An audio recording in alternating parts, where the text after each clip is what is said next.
Tonight, we climb toward a city that seems to float between stone and cloud.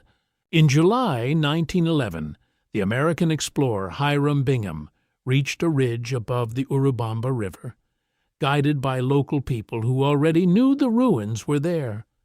Later studies by Yale University researchers and Peruvian archaeologists would place Machu Picchu within the world of the 15th century, when Inca power spread across mountains, valleys, and high royal roads. The stones were not a fantasy. The terraces were not a dream. They were real, cut into the ridge with patient hands, still gripping the mountainside while clouds moved softly over them. So, before you get comfortable, take a moment to like the video and subscribe, but only if you genuinely enjoy what I do here. And as the mist gathers, you may leave your location and local time below, because somewhere, someone else is also listening in the dark. You begin high in the Andes, where the air feels thin and cool against your face. Far below, the river bends through a green canyon, folding around the base of the mountain like a silver thread. The cliffs rise sharply, almost too sharply for comfort, and the forest seems to breathe through leaves, moss, and hidden birds. You stand where stone steps disappear into vapor. You hear water somewhere nearby, running through channels built long before your own time. It is quiet up here, not empty, though. The place has that strange silence of abandoned human work, where walls still remember the weight of footsteps. Roofs are gone, voices have faded, and yet the city keeps its shape. Rooms open toward the sky.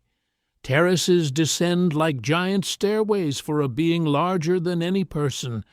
Every stone seems placed with care, not scattered by chance, not thrown together in fear. Records and archaeology confirm that Machu Picchu belonged to the Inca world, a civilization without an alphabetic writing system, yet rich in memory, administration, engineering, and sacred geography. They recorded information through knotted cords, trained messengers, careful officials, and traditions spoken across generations. Modern scholars from major universities have studied its walls, pottery, bones, paths, and water systems, finding a planned settlement rather than a random refuge. Still, certainty thins at the edges. You are told it may have been a royal estate, perhaps connected with the ruler Pachacuti, whose reign reshaped the Inca state into a mountain empire. That is the strong, mainstream view, supported by architecture, location, and historical reconstruction. Yet scholars still debate how often people lived there, what ceremonies mattered most, and whether the site's meaning was more political, sacred, agricultural, or all of these at once. That is where the mystery begins quietly, not with monsters, not with thunder, just with an unanswered question, sitting among wet stones. Why here? Why would builders choose this narrow ridge, suspended between two peaks, surrounded by steep drops and tangled cloud forest? The answer is not simple. It may have been beauty. It may have been power. It may have been the shape of the mountains themselves, which the Inca saw as living forces, guardians, and presences in the landscape. To you, standing in the hush, that belief begins to feel less distant. The mountain does not look passive. It feels as though the city was not merely built on it, but negotiated with it. The walls follow the contours of the ridge. Stairways accept the slope instead of defeating it. Terraces brace the earth, catching soil and rain in disciplined layers. The stonework does not shout conquest. It whispers arrangement, as if the builders listened first, then answered. A soft wind moves through the grass. Your mind drifts toward the people who climbed here around 1400. They did not arrive as tourists with cameras and careful shoes. They came with loads on their backs, sandals against stone, and breath measured by altitude. They carried maize, potatoes, textiles, tools, offerings, and news from valleys below. Some served elites, some tended fields, some shaped stone or maintained water channels. Some may have watched the sun with ritual attention, noting how light touched a sacred rock at certain times of the year. There is a gentle irony in calling it a lost city. It was not lost to everyone. Local families lived near the ruins. Farmers used the terraces. Children moved through places that foreign explorers would later present to the world as a grand discovery. History does enjoy polishing its own mirror, does it not? The city was hidden above the clouds. Yes, but not hidden from every human eye. A quirky tale lingers around Bingham's arrival. One local boy is said to have helped guide him through the ruins, receiving a small coin for his trouble. It is a small detail, almost comic beside the grandeur of the mountains. Yet it reminds you that great historical moments often depend on tired feet, local knowledge, and someone willing to point up a path. The clouds shift, and the stone appears in pieces, first a wall, then a stair, then the clean angle of a doorway. Machu Picchu does not reveal itself all at once. It behaves like a memory returning slowly. The eye has to adjust to its scale. You notice how the city sits between mountain summits, how the built and natural worlds fold together. The ridge is not wide, yet the planners divided it with astonishing confidence. Agricultural terraces spread along one side. Residential and ceremonial zones hold the higher ground. Paths turn, rise, and narrow, guiding movement like a slow ritual. Here, even walking becomes instruction. You feel the roughness of stone beneath your palm. Some blocks are simple, practical, shaped for walls that once held ordinary rooms. Others are cut with such precision that the seams seem impossibly thin. The famous masonry belongs especially to elite and sacred spaces, where careful fitting carried both strength and meaning. In a land of earthquakes, tight stonework was not just beautiful, it was survival shaped into architecture. There is no need to imagine the city glowing with gold on every wall. That is the lazy dream sold by too many adventure stories. The more interesting truth is quieter. Machu Picchu may have displayed power through order, placement, labor, and command over difficult terrain. It did not need to glitter constantly. It only needed to endure, and it has endured. Rain has fallen here for centuries. Roots have searched between stones. Mist has soaked the terraces morning after morning, yet the bones of the place remain. That endurance gives the city its unsettling calm. You are looking at something made by humans, but it feels older than one human life can comfortably hold. It sits in time, like a patient animal, watching empires come and go. For a moment, it feels as though the modern world has become very small. Your messages, your deadlines, your little glowing screens all seem faint beside these walls. The people who planned this place also worried, worked, joked, obeyed, resisted, and grew tired. They were not symbols. They were human beings living inside a system larger than themselves.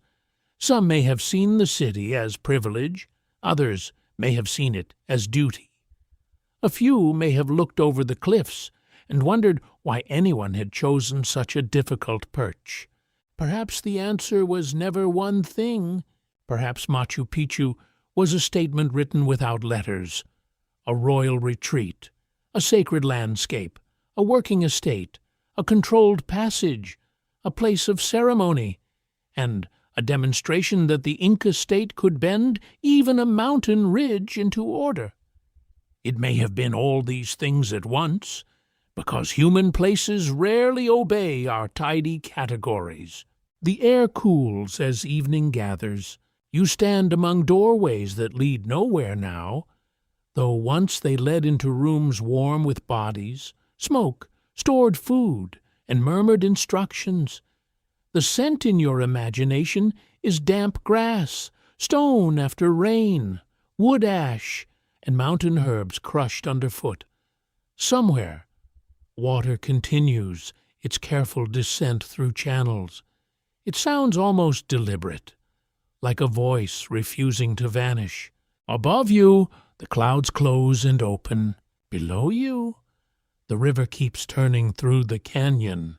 And here, in the first hush of the journey, you begin to understand the real mystery.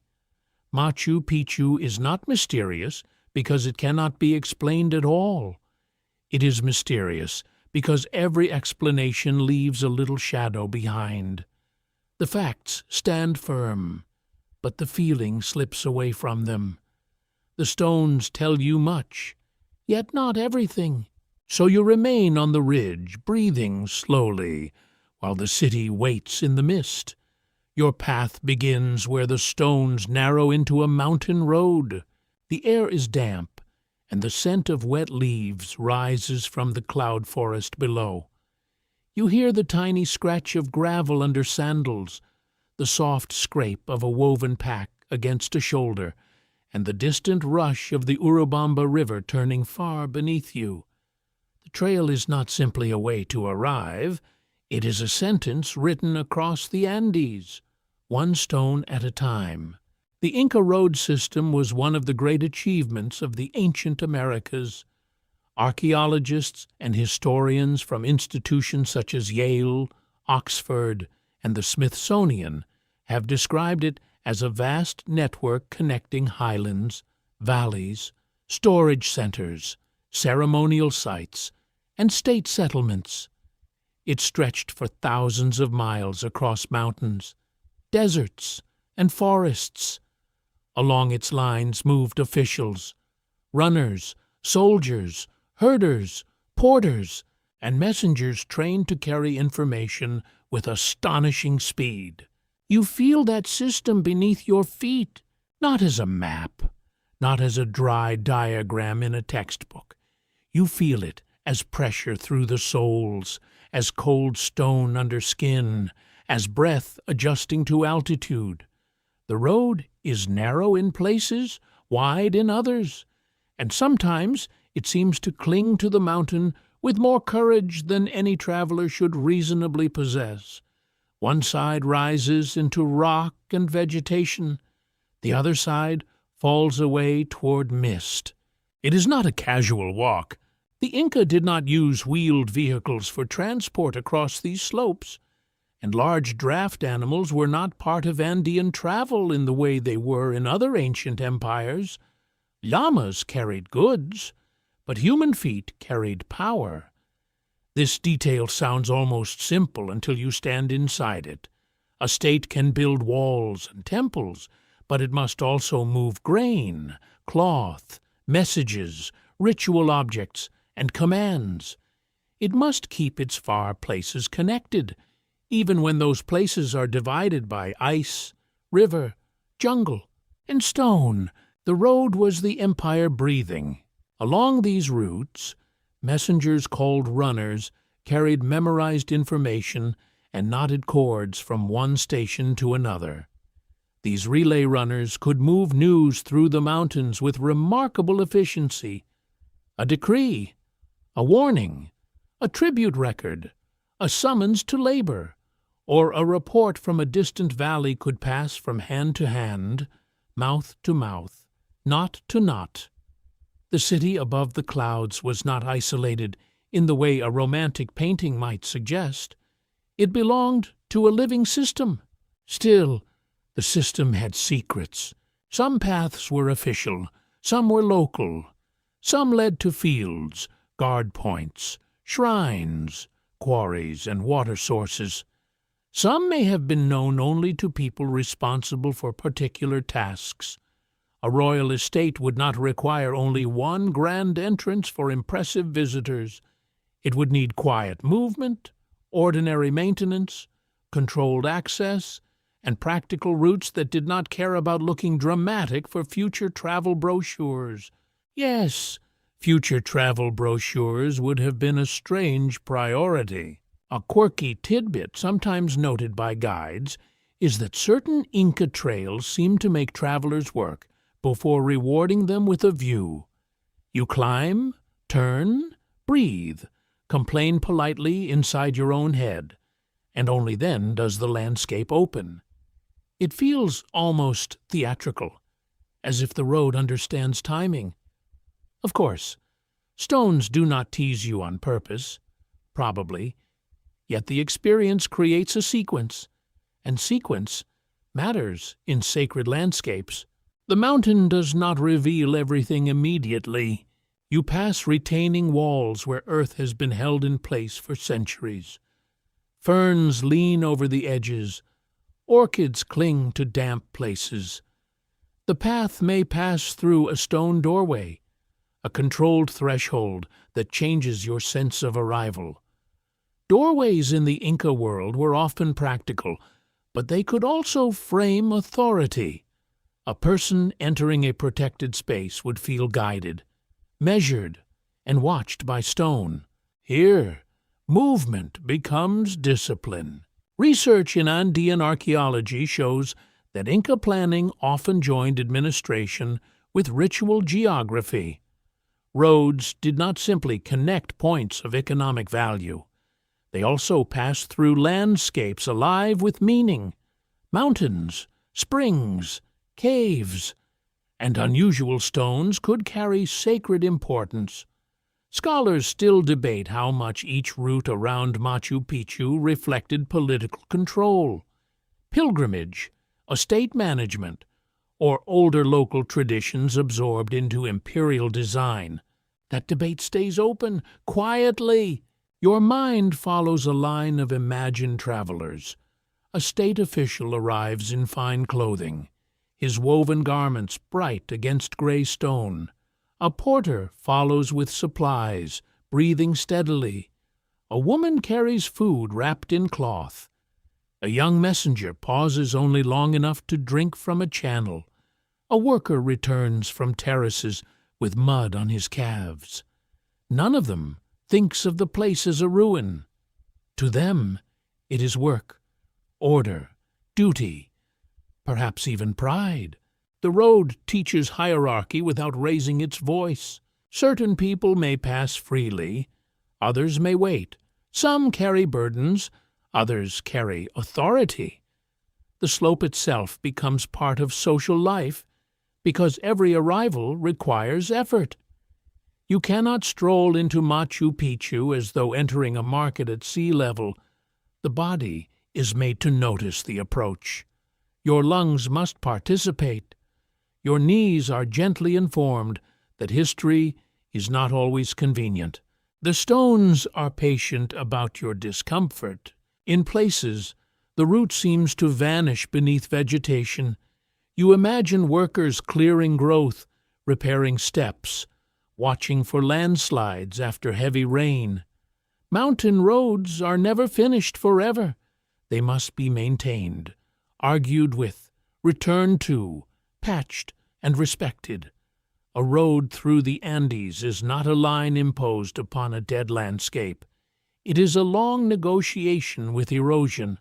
There is a soft sound of water beside you. A stream crosses the path, or perhaps a channel guides it away. Water is never ignored here. It can nourish, bless, weaken, destroy, and remember. The builders of these routes had to understand drainage as much as direction. A beautiful road that collapses in the rainy season is only a beautiful mistake. The Inca preferred durable answers. You step through a patch of shade, and the air smells of stone, moss, and cold earth. The farther you move, the more the city feels less like a sudden marvel and more like the visible crest of a hidden machine. Below the terraces and temples lies a world of supply. Food must arrive, labor must be organized, news must flow, visitors must be screened, ritual goods must be carried carefully, perhaps in silence. A royal place in the mountains needs roads the way a body needs veins. Yet not all veins are visible. Some scholars argue that Machu Picchu's placement allowed control over movement between ecological zones, linking highland and lowland resources. Others emphasize its royal and ceremonial character more strongly. A few point to the surrounding sacred peaks and say the road itself may have shaped a pilgrim's emotional approach. These views do not cancel one another. They overlap like mist in a valley. Perhaps that is the truth of the roads. They are practical, but never merely practical. They carry maze and memory. They carry orders and offerings. They carry tired workers and honored guests. They carry the quiet ambition of a civilization that knew how to turn distance into obedience. Your feet continue over the stones. The path bends again, and for a moment the ridge disappears behind cloud.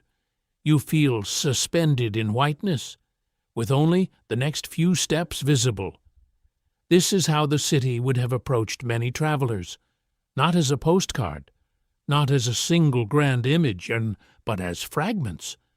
A wall through mist, a stair under leaves, a doorway without a door, a road that keeps asking for trust.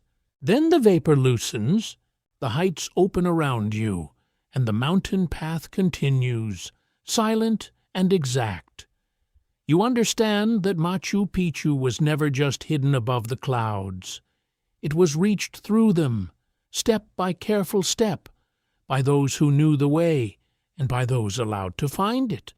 For a moment, it feels as though the mountain chooses you instead. The ridge rises between two great shapes, Machu Picchu and Huayna Picchu, their slopes green, steep, and strangely watchful. Clouds drift low enough to touch the stone with pale fingers. The air tastes of rain and leaf mold, and the grass bends under a wind that seems older than any wall. You stand in a place where geography is never background. It is the first character in the story. The question is simple but not small. Why did anyone build here? A city placed on a ridge above a river canyon is not an easy thing to make. It demands labor before comfort. It demands carrying stone, food, wood, tools, and human plans into a landscape that resists all casual ambition. The slopes are sharp. The weather changes quickly. The ground must be held, drained, cut, and watched. Yet this was exactly the kind of landscape where Inca power often became most visible. Modern archaeological interpretation, including work associated with Yale and Andean research programs in American universities, places Machu Picchu within the expansion of the Inca state during the 15th century. The ruler often linked to its creation is Pachacuti, remembered in later accounts as a figure of conquest, reform, and immense political imagination. Under rulers like him, the Inca world did not merely occupy land. It organized land into meaning. That matters here. The mountain was not simply useful, it was persuasive. A ruler who commanded such a place could show that authority reached beyond villages and valleys, beyond markets and armies, into the very folds of sacred terrain. Anyone arriving would understand the message without needing it explained. Look where power can live. Look how high order can climb. Look how stone can rest where clouds are born. You feel that message in your knees. The ridge offered protection, beauty, and separation. It also sat within a wider landscape of resources, roads, agricultural zones, and sacred peaks. The Urubamba River curls around the mountain below, almost enclosing it in a natural curve. From above, the river seems to guard the place with water and distance. From below, the city becomes nearly invisible, swallowed by height and vegetation. Hidden but not helpless. There is a scholarly debate over whether Machu Picchu's location should be understood mainly as royal display, sacred placement, economic control, or landscape worship. Many researchers accept that these explanations can coexist, but they still argue over emphasis. Some see the ridge as a private estate serving a royal lineage. Others focus on ceremonial alignments and the sacred force of surrounding peaks. A few stress the environmental wisdom of using several ecological zones nearby. Each answer opens another door. You walk slowly along the upper ground, noticing how the settlement sits with astonishing confidence. Buildings do not spread randomly. They gather in planned clusters, separated by open spaces, paths, terraces, and changes in elevation. The city seems to arrange human life according to rank, movement, ritual, and labor. Even the empty spaces feel deliberate. Nothing here feels accidental. The Inca had a profound interest in ordering the world. They arranged labor through state obligations, stored goods in managed centers, and linked far territories with roads. Yet their power also depended on honoring and controlling relationships with sacred landscapes. Mountains were not inert piles of rock in Andean thought. They could be ancestors, protectors, weather makers, and sources of fertility. A mountain could feed you, freeze you, hide you, or bury you. That is a serious personality. A quirky fringe idea claims that Machu Picchu was chosen because it marked a special energy center on the earth. You may hear that said with great confidence by modern visitors holding crystals or looking suspiciously refreshed after expensive retreats. Archaeology does not need that explanation. Still, the location does produce a physical sensation so strong that you can understand why people reach for unusual words. The place feels charged because the landscape is overwhelming. The simpler truth is powerful enough. The builders chose a ridge that made nature part of architecture. The peaks frame the city. The river bends below. The clouds arrive like curtains. The sun appears and disappears with theatrical discipline.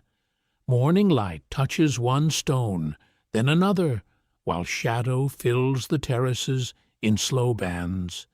Even without imagining anything supernatural, you can see how ritual life could grow from this daily performance. Your mind drifts toward an Inca planner, standing on the ridge before the walls existed. He looks at the slopes, the rain, the drop, the stone, the surrounding peaks. He does not see inconvenience alone. He sees possibility. He sees a place where elite residence, sacred duty, agricultural experiment, and imperial presence can be fused into one dramatic statement. He sees a world in which a ruler does not merely own a house. A ruler claims a relationship with the mountain itself. The ridge becomes a throne of geography. This does not mean Machu Picchu was crowded like a capital city. It was not the main heart of the Inca world. Cusco held that role, with its temples, lineages, politics, and memory. Machu Picchu was something different, more secluded, more staged, perhaps more intimate in its power. It may have been a place where authority rested while still performing itself. You hear distant thunder, softened by cloud. Rain begins as a scent before it becomes a touch. The stones darken, leaves tremble. Water gathers along the edges of steps and slips into channels. The ridge is beautiful, but beauty here is never gentle for long. The same clouds that make the city dreamlike also bring constant moisture. The same slopes that create grandeur also threaten collapse. To build here was not to escape danger. It was to manage danger elegantly. That may be one reason the place stays with you. Machu Picchu is not impressive because it ignores its setting. It is impressive because it accepts the mountain's terms. The terraces hold the soil. The drainage guides the rain. The walls fit the slope. The pathways rise and turn with the land. Instead of flattening the ridge into obedience, the builders shape themselves around it. There is humility in that. There is also command. The Inca state could gather workers, specialists, farmers, and planners from different communities. Through organized labor, it could transform difficult terrain into a royal and sacred landscape.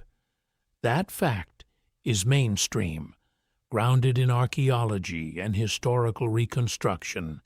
Yet the emotional force of the place cannot be measured only in terraces, walls, and dates. The location speaks in a language older than administration. You look toward Huayna Picchu, rising like a green blade behind the city. Its summit seems impossibly steep. The ridge below feels narrow, almost fragile, as if the entire settlement were balanced between air and earth. The city is not merely above the valley. It is between worlds.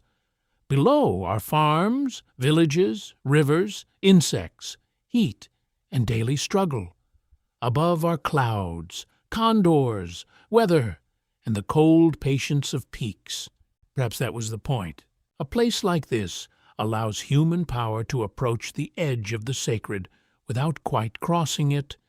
It lets a ruler dwell near forces larger than any ruler. It turns architecture into conversation, and the mountain is always the senior speaker.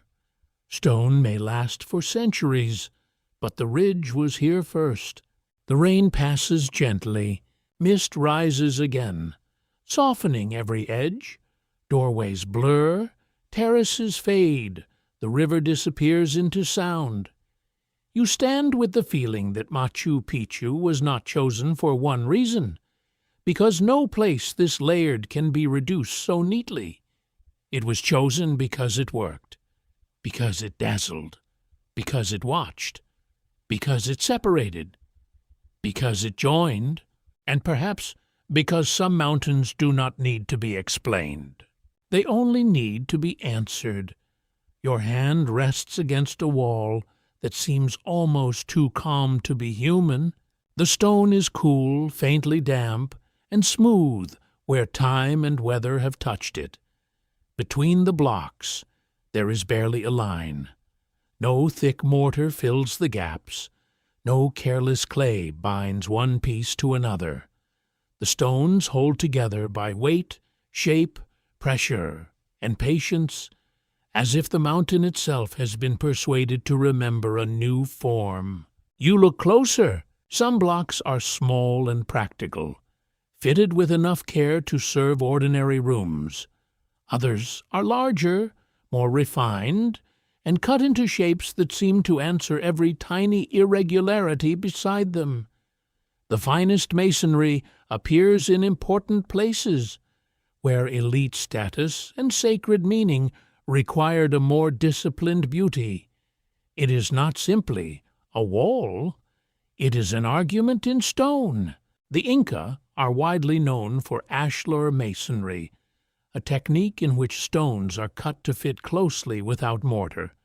Studies by architects, engineers, and archaeologists from major research institutions have shown that this method offered remarkable stability in earthquake zones. When the earth shook, tightly fitted stones could move slightly, settle, and remain standing. The design was not magic. It was intelligence shaped by experience. Still, it feels like magic. You imagine a builder kneeling in the thin mountain air, measuring a block not with modern steel tools, but with practiced eyes, stone hammers, abrasives, and immense patience. He is not alone. Nearby, others shape, lift, drag, and test. Their work is slow, communal, and exacting. The sound is not the clang of iron on iron. It is tapping, scraping, breath, command, pause. A stone becomes a decision. There is a common misconception that every wall in Machu Picchu is perfectly seamless. That is not quite true. And the truth is more interesting. The city contains different grades of construction. Some walls were built for ordinary use, with rougher fitting and practical speed. Other walls received extraordinary attention, especially around sacred spaces and elite buildings. Status could be read in the quality of the cut. That is how stone speaks socially. A finely dressed person, a controlled doorway, a precise wall, and a restricted space all belong to the same language of rank. The Inca did not need written signs saying important people lived here. The architecture said it quietly. You would feel it as you moved from one zone to another, from rougher work to finer surfaces, from broad terraces to sacred interiors. The wall becomes a lesson. A scholarly debate continues over the exact organization of labor at Machu Picchu and how specialists were assigned to such demanding work. Researchers agree that the Inca state could mobilize labor from subject communities, but the daily structure of crews, skill transmission, and supervision remains partly reconstructed. Some scholars emphasize imperial control. Others give more attention to local knowledge and inherited Andean building traditions. The stones keep their own counsel. You press your fingers into a joint and find almost nothing to enter. This is the detail that stuns visitors most, because modern minds are trained to expect filler, glue, cement, or some hidden trick.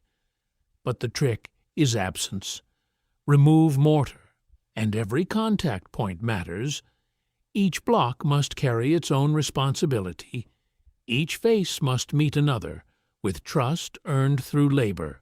There is a fringe tale that the stones were softened with mysterious plant juices, then molded like clay. It has traveled through books, tour whispers, and late-night documentaries with dramatic music working much too hard.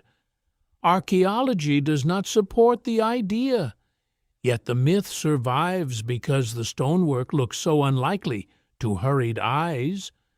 When skill becomes extreme, people often invent mystery to protect themselves from admitting patience.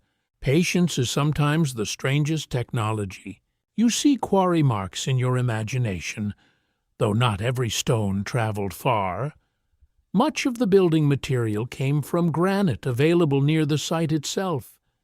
That matters. Machu Picchu was not made by carrying every block from some distant impossible source. The mountain provided the raw body of the city. Builders used what the ridge offered, splitting and shaping stone close to where it would stand. The city rose from its own bones. Granite is not an obedient material. It resists easy cutting. It demands persistence. Workers likely used harder stones as hammer stones, striking along natural fractures and shaping faces by repeated blows. Sand and water may have helped with abrasion. Levers, ropes, ramps, and organized teams would have moved heavy blocks. None of this requires aliens, levitation, or secret vanished machinery. That may disappoint some people, but only briefly. The real wonder is human. A society without iron tools, without wheeled carts suited to these slopes, and without draft animals for heavy hauling, still produced architecture of extraordinary durability.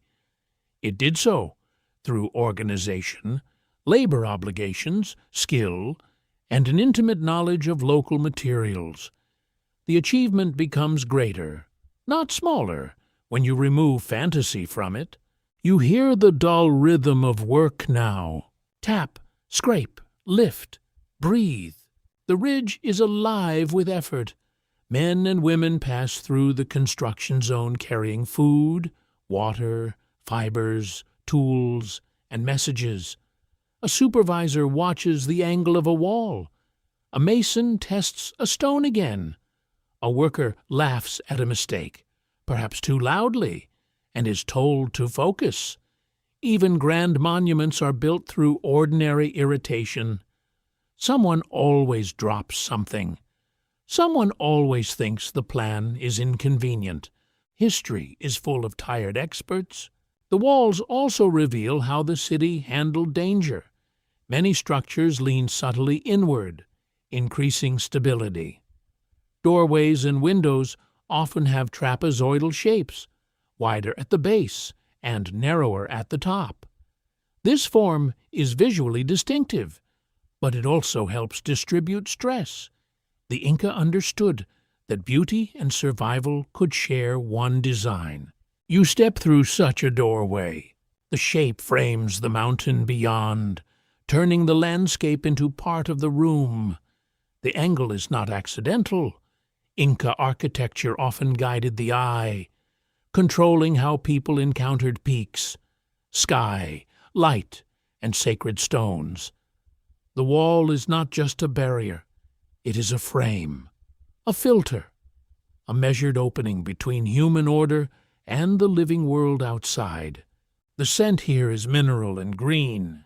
Rainwater darkens the blocks, revealing subtle colors in the granite. Gray becomes silver. Silver becomes blue. Lichen gathers in quiet patches. Moss softens forgotten corners.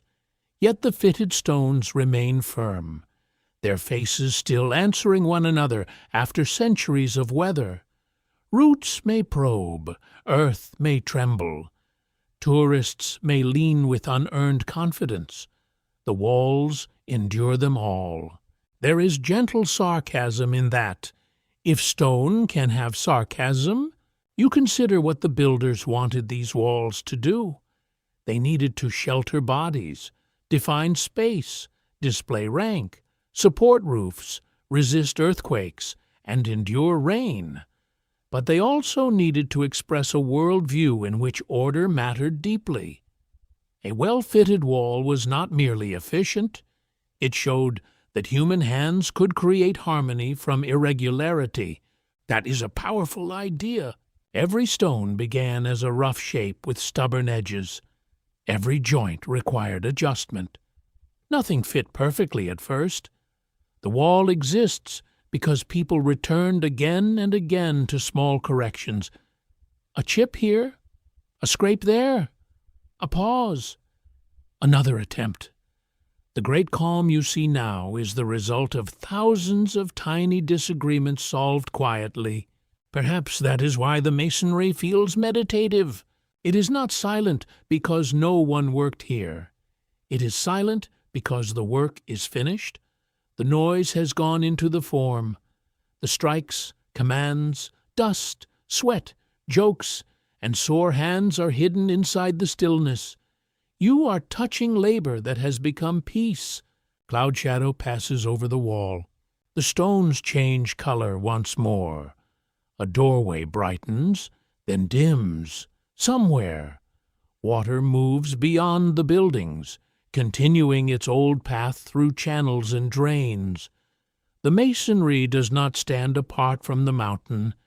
It holds the city to the ridge, accepts the rain, frames the light, and receives the slow pressure of time.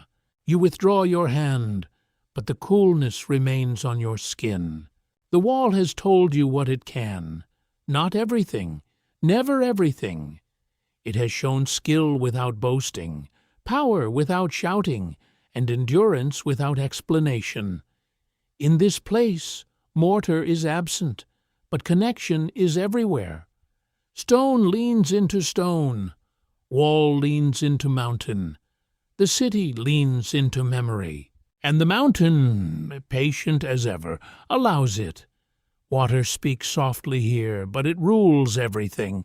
You hear it before you fully see it, a thin silver murmur slipping through stone channels. It does not roar or tumble in wild display. It moves with discipline, guided by hands that understood slope, pressure, rainfall, and need. In the cool air, the sound becomes strangely comforting, like a whisper repeating itself across centuries. You follow it with your eyes. A channel carries water from a spring on the mountain, drawing it toward the heart of the settlement. It passes through carefully cut stone, descending from one fountain to another in measured sequence. Each drop seems obedient, yet the obedience is not natural. It was designed. The city could not survive on beauty, ceremony, and dramatic views alone. Someone had to make the water arrive. That is the unromantic truth. Machu Picchu's water system is among its most impressive achievements. Archaeological and engineering studies, including research discussed by major American universities and scientific institutions, have shown that the site's builders tapped a natural spring and directed water through stone channels into a sequence of fountains. The system served daily life, ritual activity, and drainage control, helping the settlement endure in a wet mountain environment. You pause beside the first fountain. The stone is worn smooth where water has passed, and the basin catches light in trembling pieces. A person could kneel here, cup both hands, and drink. Another might rinse a vessel. Another might perform an offering before entering a more important space. Water does not choose between practical and sacred meanings. Humans do that. Water simply continues. And yet, here, it feels watched. In Andean belief, springs and flowing water could carry sacred importance. A source emerging from the mountain was not merely a convenience. It could be a gift, a sign, a living presence within the landscape. Scholars still debate the full ritual meaning of the fountains at Machu Picchu, especially how daily use and ceremonial purification may have overlapped. The safest answer is also the most elegant one. The system likely did both. It kept bodies alive. It prepared minds for sacred places. You imagine dawn in the city, when the stone is cold and the clouds sit low. A servant walks toward a fountain with a vessel. A priestly specialist waits near a doorway. A worker drinks quickly before beginning repairs on terraces below. Mist beads on hair and cloth. The water continues down its course, touching one level, then another, turning the settlement into a sequence of wet stone and human movement. The sound is small but constant. That constancy matters. A high estate without reliable water becomes a short-lived fantasy. Rain may be abundant in this region, but rain alone is not enough. It comes at the wrong time, in the wrong force, from the wrong angle. It must be caught, guided, drained, and respected. Too little water harms life. Too Too much water tears the mountain apart. The builders understood that balance. Their drainage systems are hidden heroes of the site. Beneath terraces and plazas, layers of stone and gravel helped control runoff. Channels moved water away from walls and foundations. Open drains carried heavy rains down the slope. Without such planning, Machu Picchu might have become not a lost city, but a beautifully decorated landslide. That would be awkward. The terraces often receive attention for agriculture, but their engineering role was just as important. They slowed erosion, stabilized slopes, and managed water moving through soil. Each layer worked like a quiet machine. Topsoil supported plants. Beneath it, sand and gravel allowed water to pass. Deeper stones helped drain and strengthen the structure. The mountain was being held together from the inside. You feel the ground differently now. Every step rests on decisions hidden below the surface. The open spaces do not merely look clean and orderly. They survive because water was given somewhere to go. The walls do not stand by stubbornness alone. They stand because moisture, pressure, and gravity were considered by people who could not afford careless design. Records from later chroniclers and archaeological studies confirm that Inca builders were skilled at hydraulic works across their empire.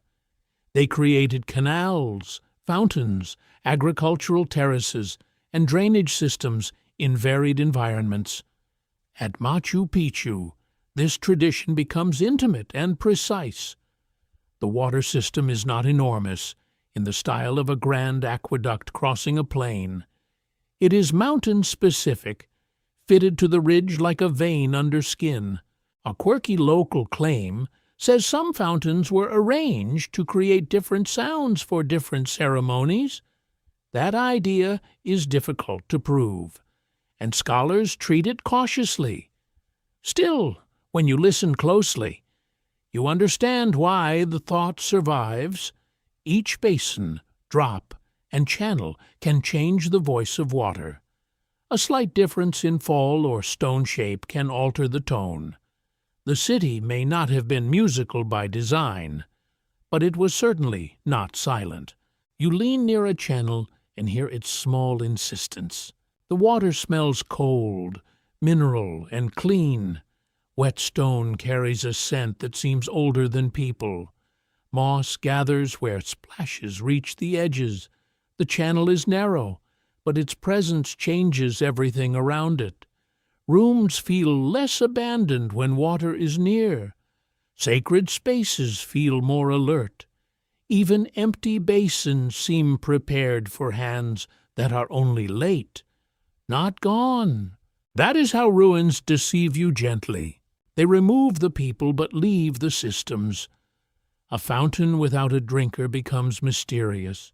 A stair without a footstep becomes ceremonial.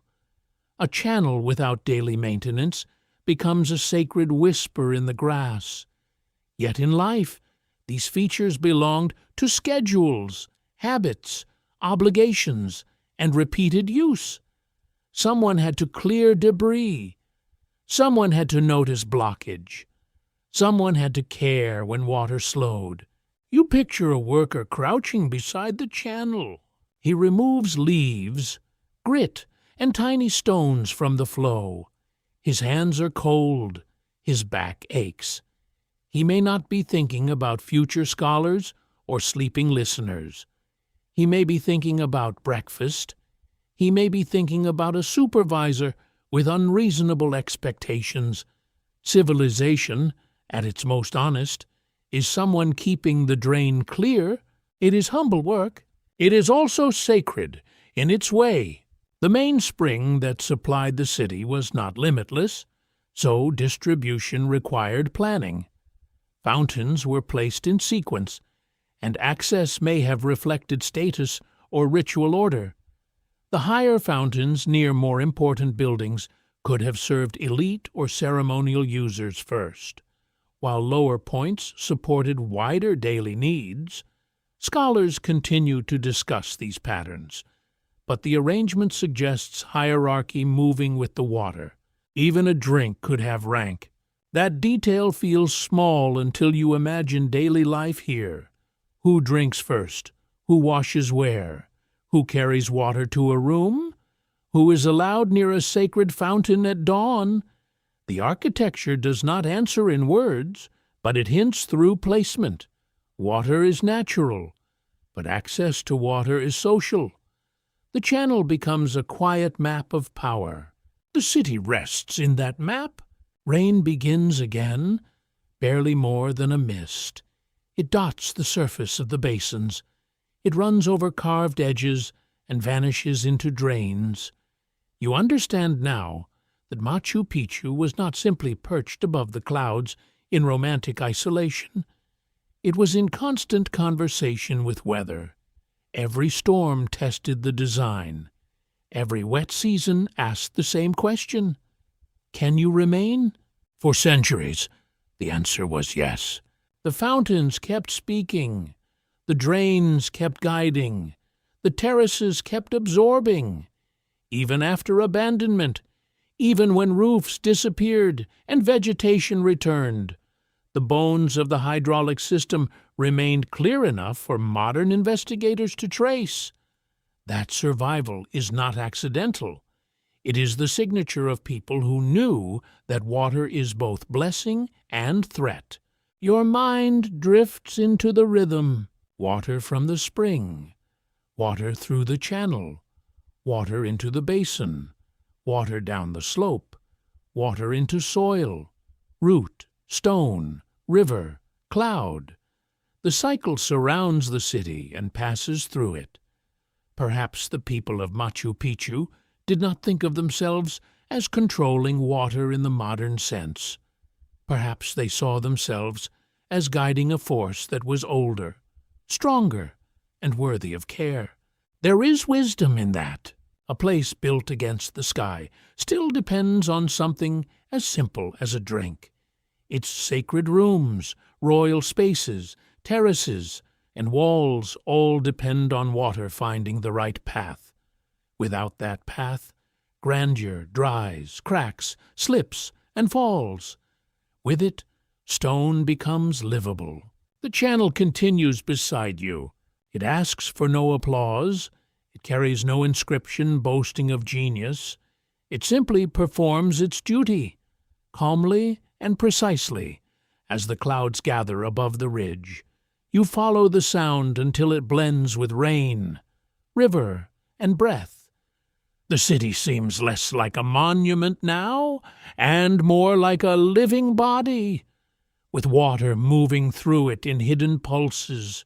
And somewhere in the mist, the mountain gives, the stones receive, and the old fountains keep their patient rhythm. The terraces descend below you, like steps made for a sleeping giant. They do not fall carelessly down the mountain. They curve, pause, widen, narrow, and follow the shape of the ridge with quiet discipline. Grass grows over their surfaces now, softening the old edges, but the structure remains unmistakable. Human hands once turned this steep land into usable ground, one retaining wall at a time. You stand near the edge and look down. The drop is enough to make the body remember caution before thought can speak. The terraces seem to hold back not only soil, but fear. They create order where the mountain wants angle, forest, and collapse. In the cool air, the scent of damp earth rises from the walls, mixed with moss and the faint green sharpness of mountain plants. This was not decorative landscaping. Archaeological studies from universities and research teams in the United States and Peru have shown that the terraces at Machu Picchu served several purposes at once. They provided planting surfaces, stabilized slopes, improved drainage, and helped prevent erosion in a wet mountain setting. Their construction used layers of stone, gravel, sand, and soil, creating systems that supported crops while protecting the ridge. You begin to see the city differently. The terraces are not a border around the impressive buildings. They are part of the achievement itself. Without them, the ridge would be less stable, less useful, less controlled. The elegant upper spaces depend on these broad green supports. Power rests on agriculture. Sacred architecture rests on mud, stone, and careful drainage. That is not glamorous. It is honest. The Inca world depended on agricultural skill across extreme environments. Farmers cultivated maize, potatoes, quinoa, and many other crops across altitudes that would exhaust a casual gardener almost immediately. They understood microclimates, frost, rainfall, slope, and soil. At Machu Picchu, terraces may not have produced enough food for every need, but they offered local cultivation, experimentation, display, and slope protection. Scholars still debate how productive these terraces were in daily life. Some argue they were primarily practical fields supporting the estate. Others suggest that certain areas may have been used for specialized crops, ritual plants, or symbolic display. The truth may sit somewhere between seed and ceremony, as it so often does in ancient places. A field can feed you. A field can also impress you. You imagine workers tending crops at dawn. Their hands move through damp soil while clouds drag themselves across the slopes. A woman checks young maize leaves. A man repairs a stone edge after heavy rain. Someone carries a basket of tubers uphill, breathing hard but not dramatically, because this is normal work. The terraces are not silent green monuments to them. They are tasks. The stone walls catch sunlight as the morning clears. Each terrace creates a slightly different condition. One receives more sun, another holds moisture longer, a third is shielded by the slope. In mountain agriculture, small differences matter. A few steps can change wind, temperature, and exposure. The Inca learned to read these differences with a patience that modern people often reserve for weather applications and complaints. You kneel near the soil, it feels dark, loose, and alive beneath the grass. Below it, hidden layers allow water to pass instead of gathering destructively behind walls. The design is simple to describe and difficult to build well. Place the wrong material in the wrong layer, and rain becomes an enemy. Place it properly, and the mountain exhales safely through stone. This is engineering disguised as farming. A quirky fringe claim suggests that Machu Picchu's terraces formed a kind of ancient energy battery, storing power from the earth. That idea wanders far beyond evidence, wearing very comfortable sandals. Yet the terraces did store something real. They stored labor. They stored knowledge. They stored moisture, fertility, and stability. They stored the decisions of people who understood that survival in the Andes required cooperation with vertical land. That is more impressive than fantasy. The terraces also shape the viewer's emotional experience. From certain angles, they make the city appear as if it grows naturally from the mountain. Their repeated lines pull the eye downward, then upward again, linking agriculture to architecture. They soften the danger of the slope while reminding you of it. The abyss is always nearby, but it has been given edges. You hear insects in the grass. A bird calls from the forest below, unseen among leaves. The wind moves along the terraces in long breaths. It is easy to forget that these green steps required maintenance. Walls needed repair. Channels needed clearing. Soil needed renewal. Crops needed planting and harvest. The beauty of the terraces depended on repeated effort, season after season. No empire survives on symbolism alone. The Inca state organized labor through systems of obligation, drawing work from communities for roads, fields, buildings, and storage. Such labor could produce remarkable achievements, but it also carried burdens for ordinary people. The terraces may look peaceful now, yet they were born from organization, command, skill, and sweat. A royal landscape is often built by hands that do not live royally. You let that thought settle. The terraces against the abyss are not only agricultural spaces, they are social evidence. They show the reach of authority into daily labor. They show the knowledge of farmers whose names were not preserved. They show the patient intelligence of people who could look at a dangerous slope and imagine not ruin, but production. The mountain gave difficulty. They answered with walls. Some terraces may have held crops for daily use. Others may have supported plants connected with status or ritual hospitality. Maize, especially, carried social and ceremonial importance in the Inca world. It could become food, drink, offering, and political gift. A visitor arriving at a high estate might not only see walls and views, they might taste power in the form of cultivated abundance. That is a quiet kind of theater. Imagine a gathering where food is prepared from crops grown in or near these terraces. Smoke rises from hearths. The air smells of toasted maize, herbs, and damp wood. Elite guests sit or stand in controlled spaces while workers move carefully through the background. The mountain surrounds everyone, making the meal feel both human and cosmic. Even eating becomes part of order. Yet the terraces also protected the city from itself. Buildings add weight. Paths disturb slopes. Human occupation changes water flow. Without careful slope management, the ridge could weaken beneath its own prestige. The terraces helped anchor the settlement, distributing pressure and guiding water. They were not merely below the city. They were holding it. You look again toward the edge. The lines descend until they blur into vegetation. The forest below seems ready to reclaim every wall, but the walls remain stubborn.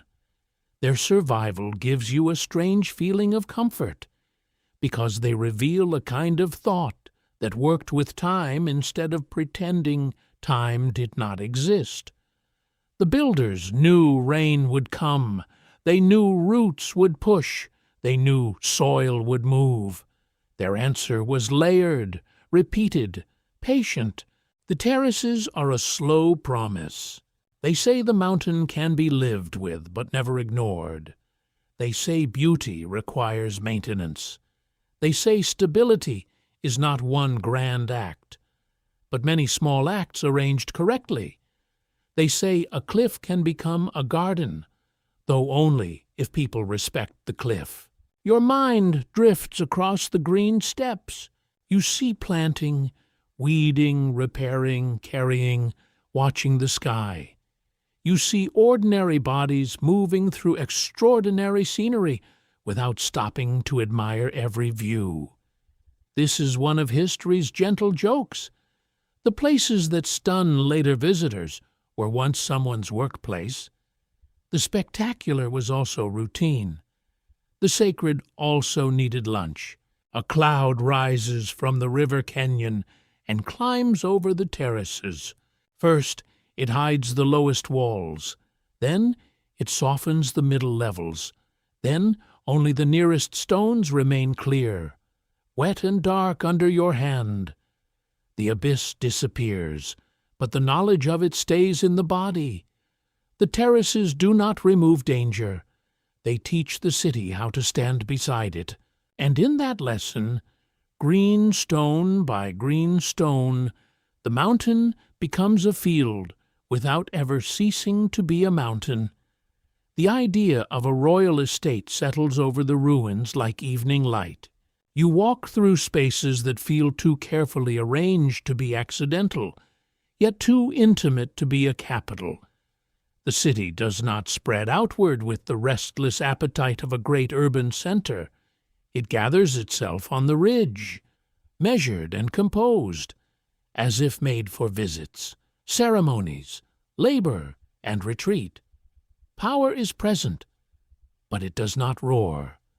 It reclines. That is almost more unsettling. Many mainstream historians and archaeologists interpret Machu Picchu as a royal estate connected with the Inca ruler Pachacuti.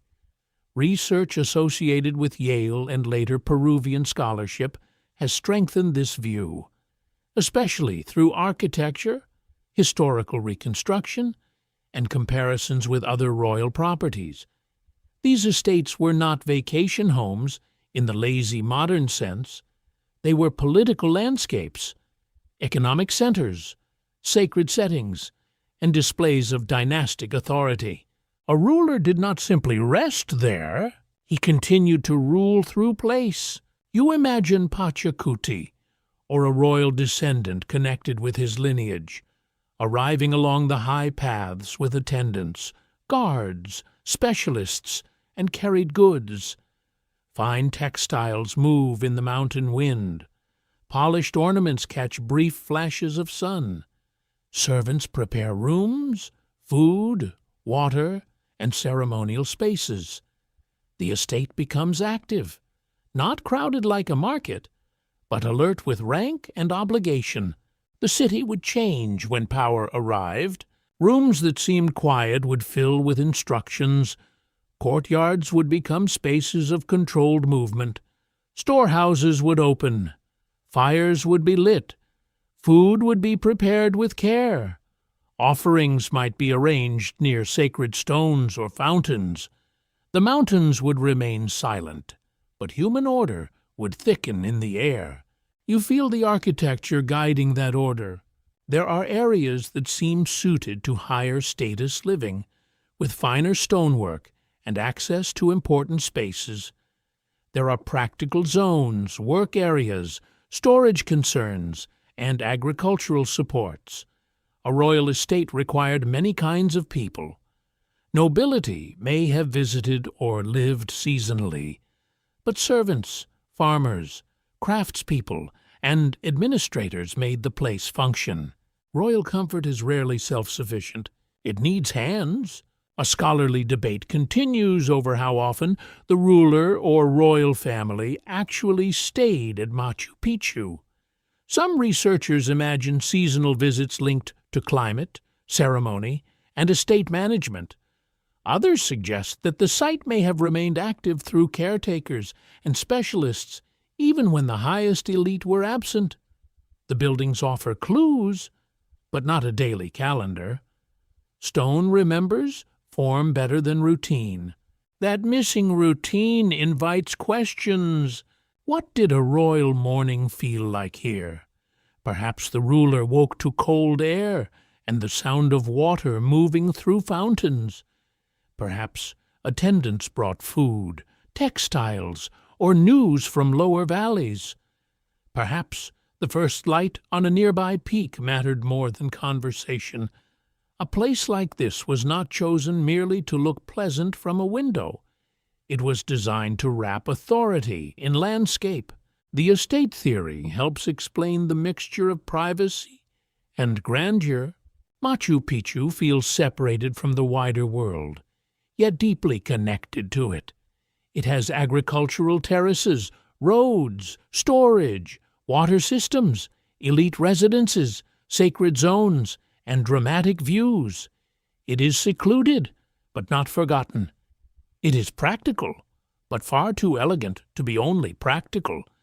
It is a place where a ruler could be apart while still making absence feel powerful. That is a refined trick.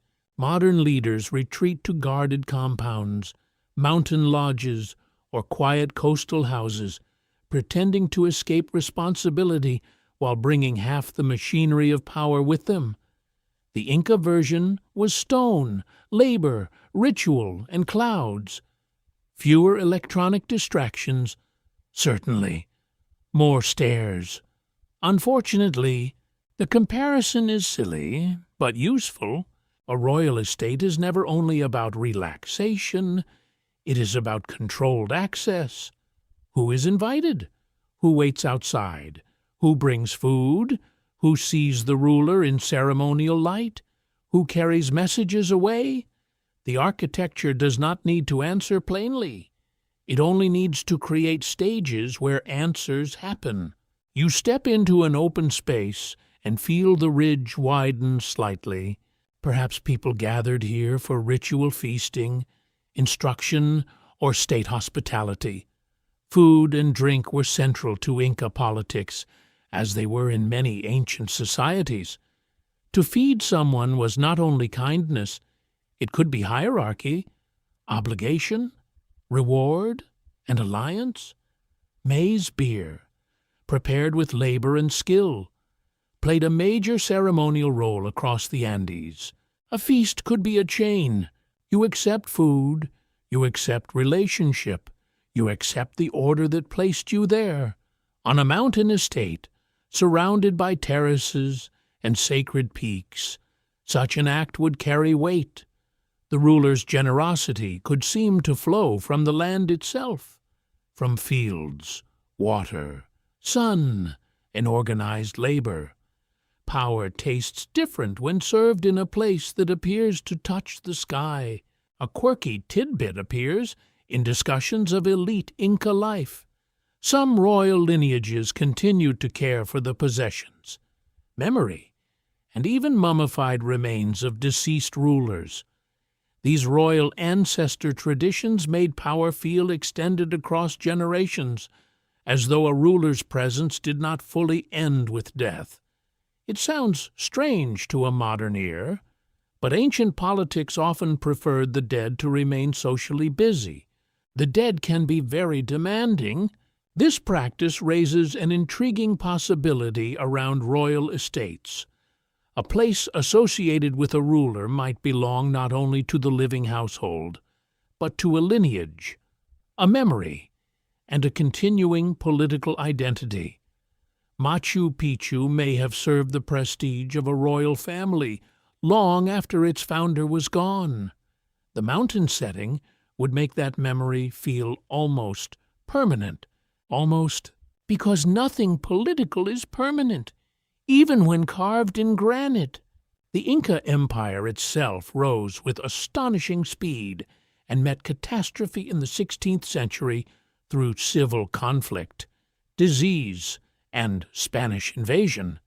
Machu Picchu's period of active elite use may have been relatively brief. That contrast gives the place its haunting power. The labor invested was immense. The setting was extraordinary. The intention felt durable. Yet history turned, and the estate eventually emptied. You look into a roofless room. The walls still hold their careful geometry, but the warmth of occupation has vanished. There is no woven covering, no stored food, no folded cloak, no low human conversation. A royal estate without its household becomes a question arranged in stone. It asks whether power ever truly owns the places it builds, or whether it merely borrows them from time. Perhaps every palace is temporary. Machu Picchu only admits it more beautifully. The mainstream fact remains firm. The site was probably not a fortress built in desperation, nor a random village, nor a secret school of impossible mysteries. Its architecture and setting strongly support the interpretation of a high-status Inca estate. Yet the category does not drain the wonder from it. A royal estate in the Inca world could hold administration, ritual, farming, astronomy, ancestor memory, and political theater at once. The label is a doorway, not a conclusion. You feel the social layers of the city pressing around you. elite rooms near sacred spaces, workers moving through less celebrated paths, farmers below on terraces, messengers arriving with news, priests or ritual specialists watching light and water, cooks preparing meals, attendants maintaining order. The estate becomes less empty and more complicated with every breath. It is a machine of elegance. It is also a house. That combination feels deeply human. People build places to show who they are, then spend ordinary days inside them, worrying about weather, food, schedules, repairs, and status. Even in a royal estate above the clouds, someone had to sweep a floor. Someone had to notice a leaking roof. Someone had to carry water uphill and privately resent the assignment. The mountains do not record complaints. The stones may have heard them. As dusk softens the ridge, the royal estate theory becomes less like a dry explanation and more like a ghostly outline of life. You can almost see the settlement waking under elite arrival, then quieting again under caretakers and mist. Its purpose shifts with presence. When the ruler is there, it becomes stage and sanctuary. When he is absent, it becomes memory under maintenance. The clouds move slowly through the open doorways. You understand that calling Machu Picchu a royal estate does not make it smaller. It makes it more intimate. It turns the city from an impossible abstraction into a lived place shaped by rank, duty, ambition, devotion, and fatigue. Power climbed here not to disappear, but to be seen by mountains, servants, guests, ancestors, and perhaps the sun itself. And beneath that power, the ridge remains patient, allowing human authority to settle briefly upon it like a cloak of mist. Light enters the sacred spaces as though it knows where to go. It does not pour everywhere at once. It touches an edge, finds a polished angle, slides across a wall, and pauses on stone. The movement is slow enough for a tired mind to follow. Morning becomes something more than morning. It becomes a visitor, measured by architecture, welcomed through careful openings, and watched by people who understood that the sky could be read. You stand near stones shaped for attention. The temples of Machu Picchu do not resemble towering buildings with high roofs and echoing halls. They are quieter than that.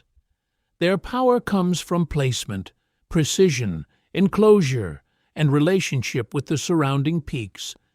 Sacredness here is not always loud. It may be a window facing a mountain. It may be a carved rock catching sunlight.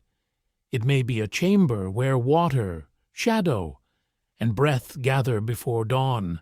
The Inca placed great importance on the sun, and historical research at institutions such as Yale, Stanford, and Oxford has explored how Inca rulers connected themselves with solar worship and sacred geography.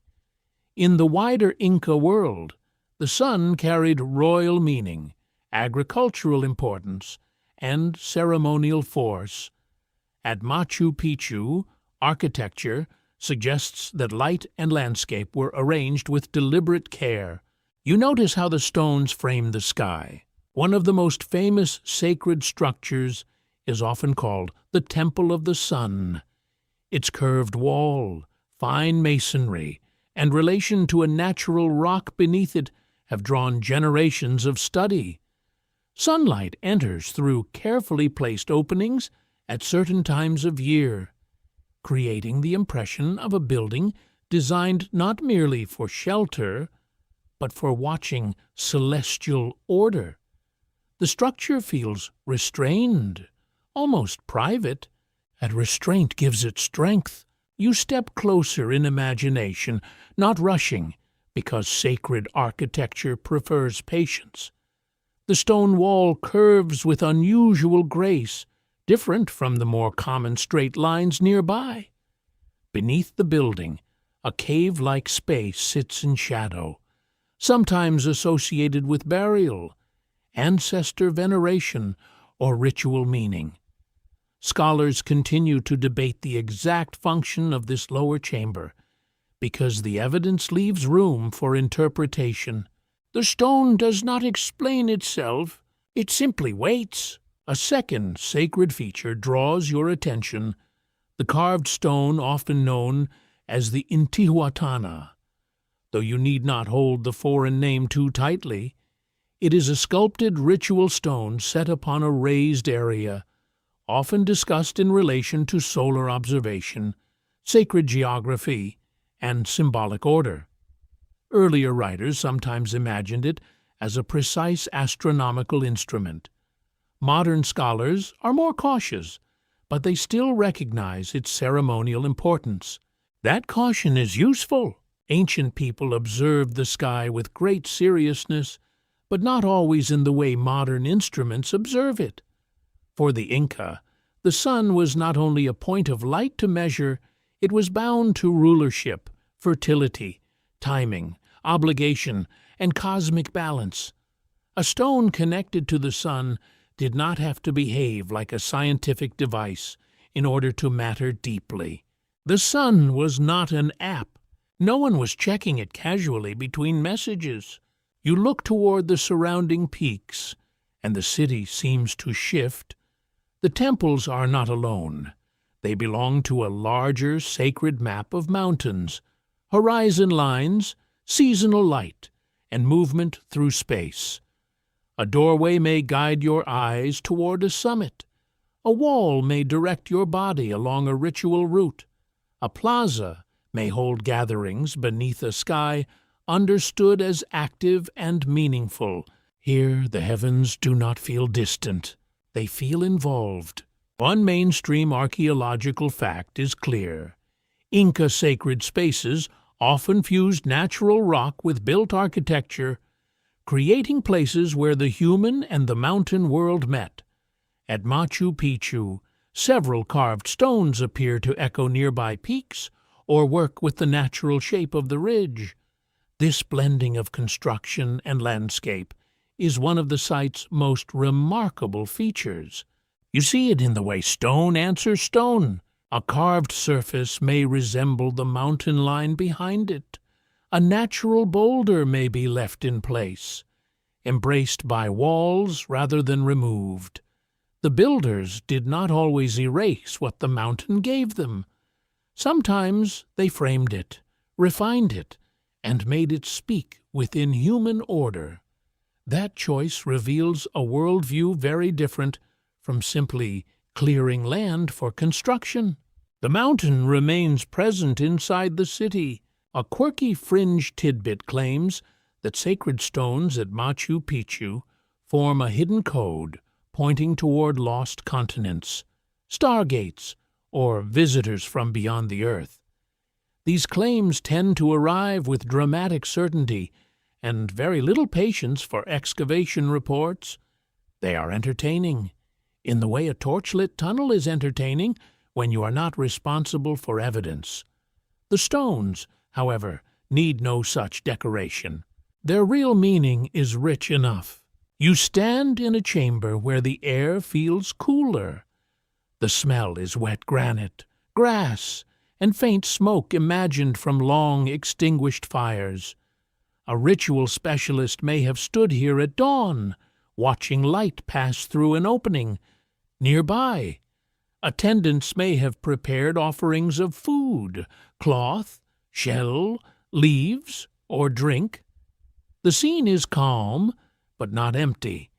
Every gesture has order. A ceremony does not need a crowd to be powerful. Sometimes power is a few people watching the sun arrive exactly where it should. Scholars still debate the calendar role of Machu Picchu's sacred buildings. Some argue that certain alignments helped track solstices or seasonal events important for agriculture and ritual. Others warn that too many proposed alignments can be found if one searches a complex site with enough enthusiasm. the best interpretations move carefully, comparing architecture, landscape, ethnography, and historical accounts. That debate matters because wonder can become careless. It is tempting to see every window as a cosmic signal and every shadow as a secret message. Ancient builders were brilliant, but they were also practical. A window may frame the sun. It may also admit air, light, or view. A sacred stone may carry multiple meanings.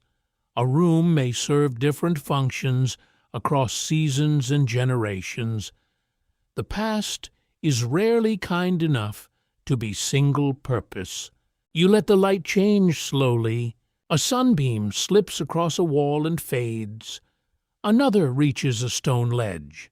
The city seems to breathe with shadow. This rhythm would have mattered in a world where time was felt through sky, crop, ritual, and labor, not through glowing numbers on a bedside table. The sun told people when to plant, when to gather, when to honor, when to remember. It also told rulers how to appear eternal. That is the subtle political part. If a ruler is linked with the sun and the estate is arranged around solar meaning, then architecture becomes theology with excellent stonework. Visitors do not merely see a powerful person, they see power positioned within cosmic order. The mountain, the sun, the water, and the ruler all seem to belong to one design that is not accidental. You move toward an open place where the sky widens. Clouds drift across the sun, and the sacred geometry softens. For a while, nothing is sharp. The stones lose their hard outlines. The temples seem less like buildings and more like pauses in the landscape, places where human beings tried to speak with forces too large for ordinary speech. Perhaps that is what sacred architecture does best. It gives people a shape for awe. It tells the body where to stand, where to look, when to be silent, and how to feel small without feeling meaningless. At Machu Picchu, that lesson is carved into steps, windows, walls, and stones left partly wild. The city does not drag the heavens down to earth. It lifts human attention upward, then anchors it in granite. Your mind grows quieter. The sun lowers behind cloud, and the temples of light become temples of shadow. Doorways darken. The curved wall cools. Sacred rocks lose their bright edges and return to the color of rain. Nothing has been solved completely. No inscription has appeared to explain every ritual, every season, every prayer, yet the pattern is unmistakable. People came here to live with the mountain, but also to look beyond it. They watched the sun, shaped stone around its path, and made silence part of ceremony. In the fading light, the sacred spaces feel neither abandoned nor fully present. They remain between worlds, holding a memory of faces turned east, hands lifted carefully, and shadows moving exactly as expected. And as the last brightness withdraws, the stones keep waiting for morning. The city's elegance depends on people whose names are gone. You sense them most strongly in the practical spaces where stonework grows less refined and daily work presses closer. A path turns away from a sacred area. A doorway opens into a modest room. A grinding stone sits in the imagination beside stored maize, woven baskets, and hands dusted with flour. The famous views remain, of course, because mountains rarely stop being theatrical. Yet life here was not only ceremony, it was labor. You step into the quieter side of Machu Picchu, where status is present in absence. The finest walls do not surround every person. The most privileged spaces do not welcome every body. This is how hierarchy becomes visible without anyone announcing it. Some rooms speak of rank through polished stone and careful placement. Others speak of service through usefulness, closeness to work, and repetition.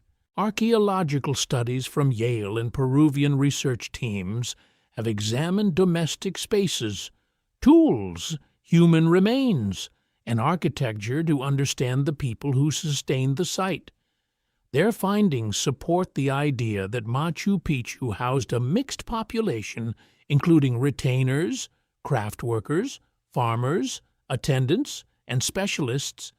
It was not merely a ruler's view platform above the clouds. It was a functioning estate shaped by ordinary routines. Those routines begin before sunrise. A worker wakes in the cool darkness, wrapped in woven cloth. The roof above is thatch, tied carefully over a stone room that smells of smoke, fiber, and damp earth. Outside, mist touches the walls. Water speaks in the channels. Someone stirs embers. Someone else coughs softly and reaches for a basket. The day has not become impressive yet. It has only become necessary. That is where history lives. You imagine women preparing food, grinding grain, carrying water, sorting stored goods, repairing textiles, and tending children. Men may be moving toward terraces, construction tasks, messenger duties, animal care, or maintenance work. These roles were never perfectly simple, and archaeological evidence does not always reveal gendered labor with certainty. Yet, across the Inca world, households and state obligations depended on coordinated work by many kinds of people. The city needed all of them. It needed farmers to keep terraces productive. It needed cooks to support elite visits and resident workers. It needed weavers, because textiles were among the most valued goods in the Inca world. It needed stone workers for repairs, ritual attendants for sacred spaces, administrators for stores, and people who knew how to handle offerings, water, fuel, and food. A royal estate without servants is only architecture waiting to become embarrassing. The mountains do not cook dinner. They merely make dinner scenic. A mainstream historical fact stands quietly beneath the ruins. The Inca state organized labor through obligations rather than money, as modern people understand it.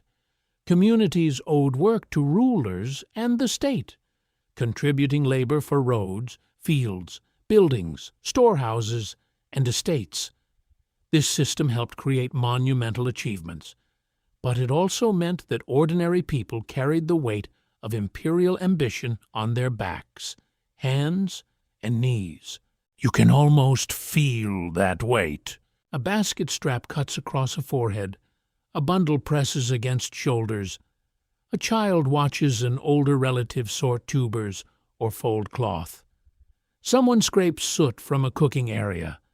Someone cleans a channel before leaves block the flow. Someone climbs steps so often that the beauty of the view becomes, frankly, less urgent than the desire to sit down. That is a very human truth. Even the most breathtaking landscape becomes ordinary when you must work inside it every day. The first sunrise may astonish. The 100th may arrive while your hands are cold and your task is late. Yet this does not make the place less meaningful. It makes it more real. Awe and annoyance can live in the same room quite comfortably. A quirky tidbit from early interpretations of Machu Picchu is the old claim that the site was mostly inhabited by women, sometimes imagined as sacred women or chosen attendants. This idea grew from early readings of skeletal remains, but later research challenged it. More careful studies showed a more balanced and diverse population than those first claims suggested. The past corrected itself, rather politely. This matters because romantic errors can linger. A mysterious city of sacred women sounds dramatic, especially to people selling lectures, novels, or very questionable hats. But the better evidence points toward a community of varied workers and residents serving a high-status estate.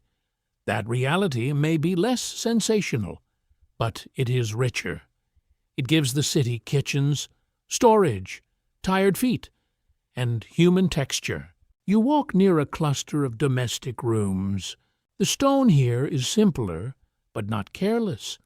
A threshold is practical. A niche in the wall may have held objects. A floor once gathered dust, food scraps, warmth, and shadows. You imagine the squeak of sandals, the scratch of a tool, the smell of boiled potatoes, and the quiet irritation of someone trying to sleep while others prepare for dawn duties. There is always one loud neighbor. Even in the 15th century, someone probably lacked indoor volume control. A debate continues among scholars about the exact status of Machu Picchu's resident workers. Were many permanent retainers attached to a royal lineage? Were some seasonal laborers moving in and out according to agricultural or ceremonial cycles? Did specialists come from different regions of the empire, carrying distinct skills and traditions? Isotope studies and skeletal analysis have suggested that people at the site may have come from varied backgrounds. But the full social map remains incomplete. The incomplete map is important. It prevents the city from becoming too neat. You should not imagine a simple split between nobles above and workers below, as if human life obeyed a tidy diagram. Some specialists may have held respected positions. Some attendants may have been close to elite households. Some farmers may have known the land better than any visiting lord. Some people may have been both honored and burdened. Rank is rarely simple. The Inca world valued skilled production deeply. Fine textiles, metalwork, agricultural knowledge, ritual service, and administrative memory all carried importance. A person's labor could bind them to the state, but it could also give them identity, pride, and influence. The people who sustained Machu Picchu were not merely shadows behind royal splendor. They were the living mechanism that made splendor possible. You pause near a storage space in your imagination. Goods arrive from different zones, perhaps maize from warmer valleys, potatoes from higher fields, coca leaves from lower regions, feathers, fibers, ceramics, and dried foods. Each object carries a journey. Each must be counted, guarded, used, gifted, consumed, or offered. Administration is not glamorous, yet it is the skeleton of empire. Without inventory, even kings become hungry, and hunger is wonderfully democratic. A ruler may claim descent, sacred favor, and cosmic order, but someone still has to prepare the meal. Someone still has to keep stores dry. Someone still has to know whether there is enough food for guests, workers, ceremonies, and bad weather. In that sense, the practical workers of Machu Picchu held the estate together more intimately than ideology ever could. The air grows warmer as the mist lifts.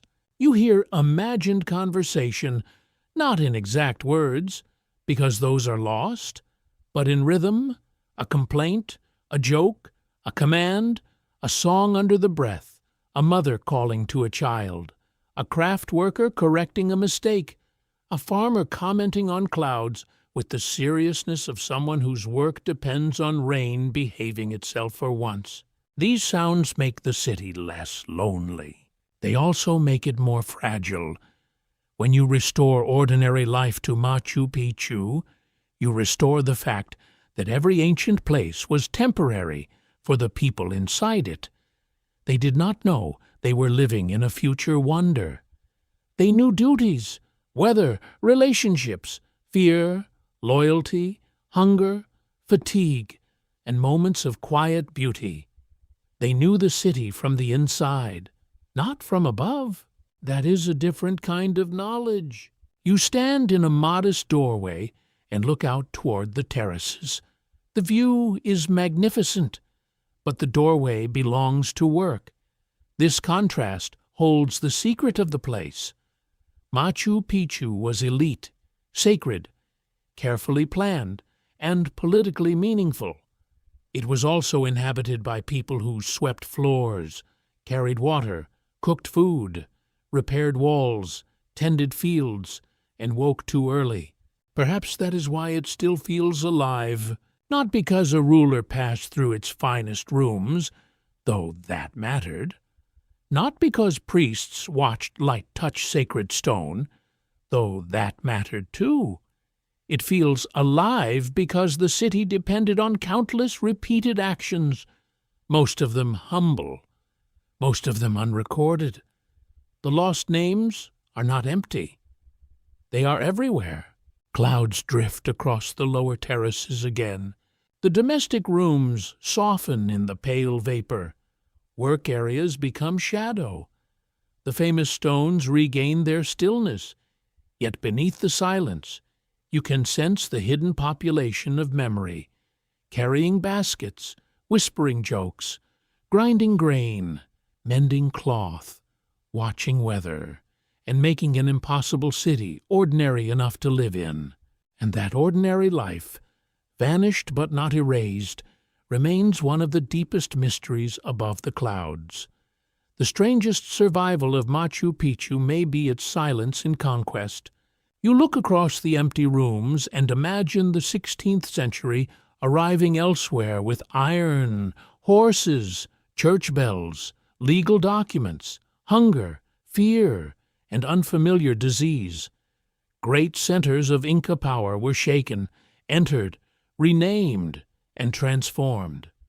Temples were stripped or converted. Palaces became foundations for new buildings.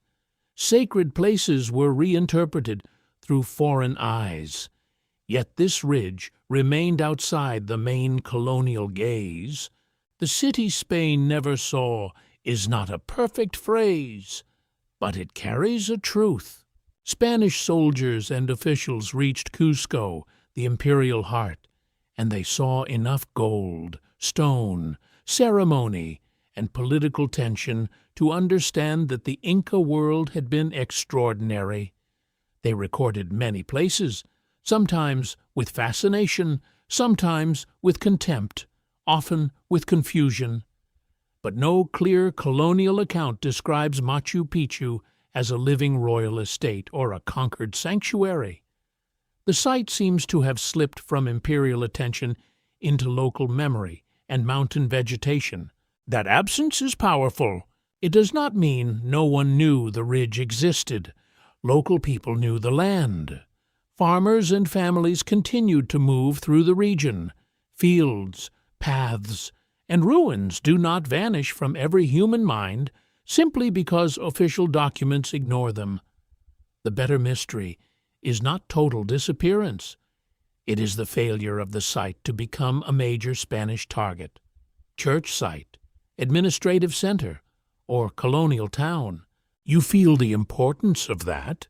Machu Picchu was not destroyed in the same dramatic way as many visible symbols of Inca power.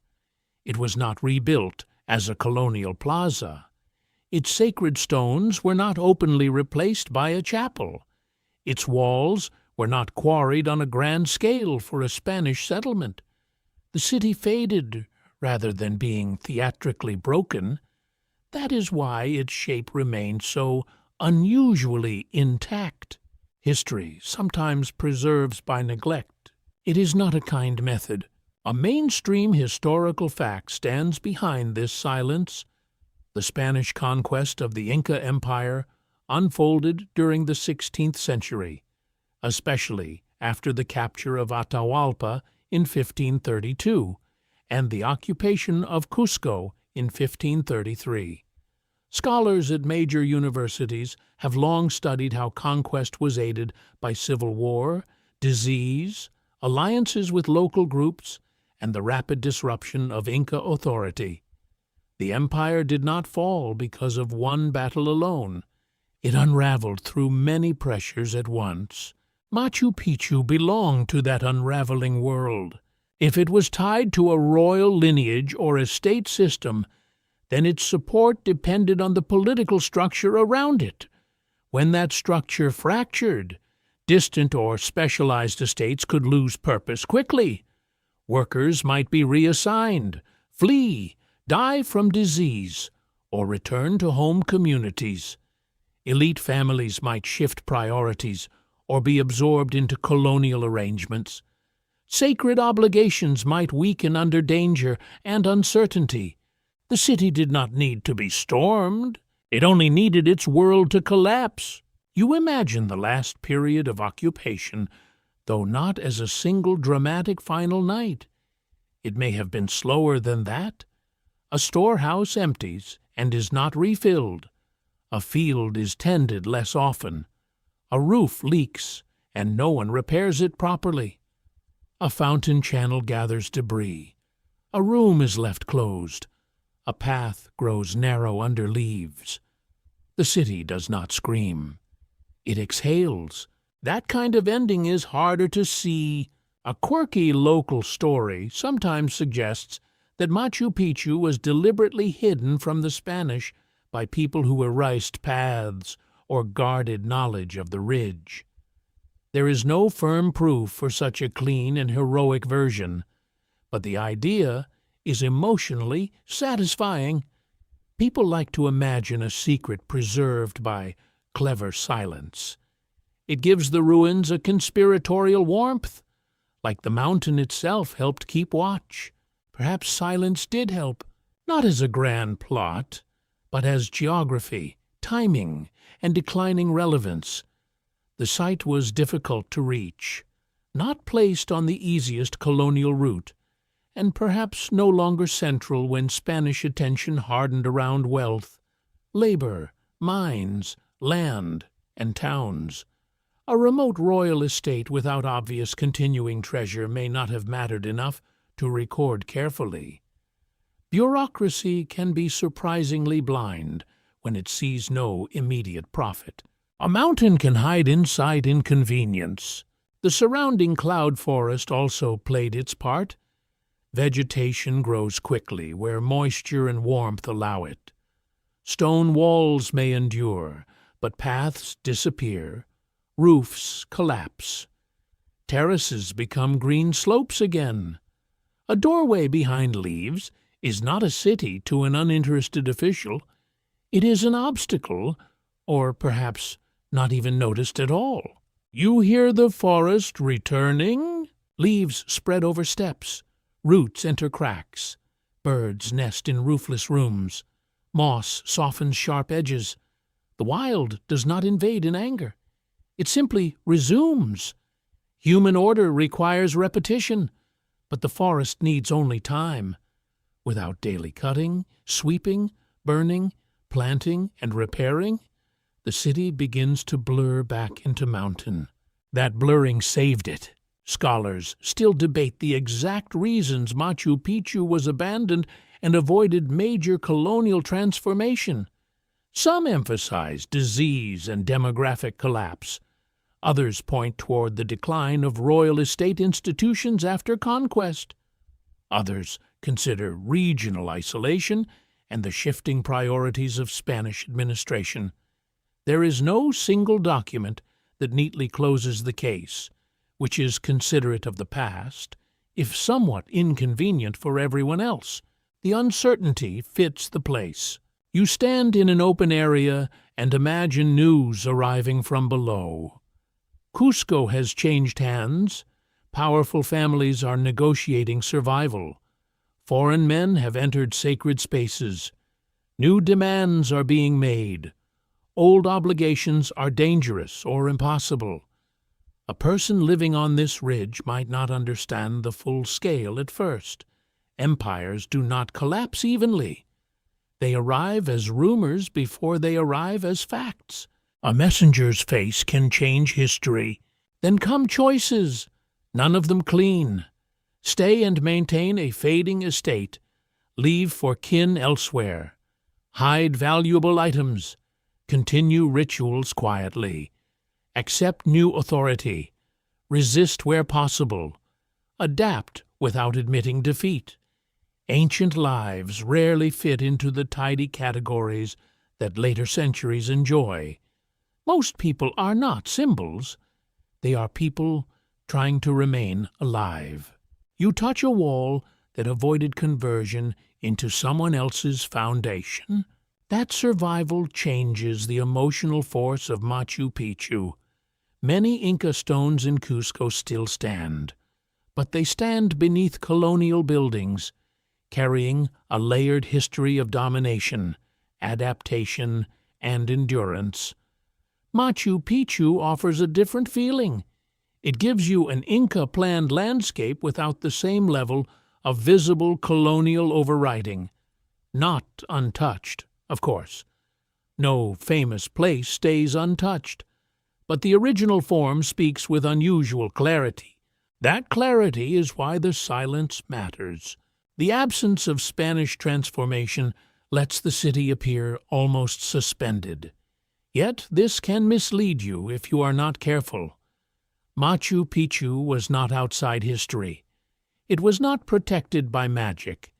Its people were part of the same world that suffered conquest, disease, labor disruption, and political upheaval.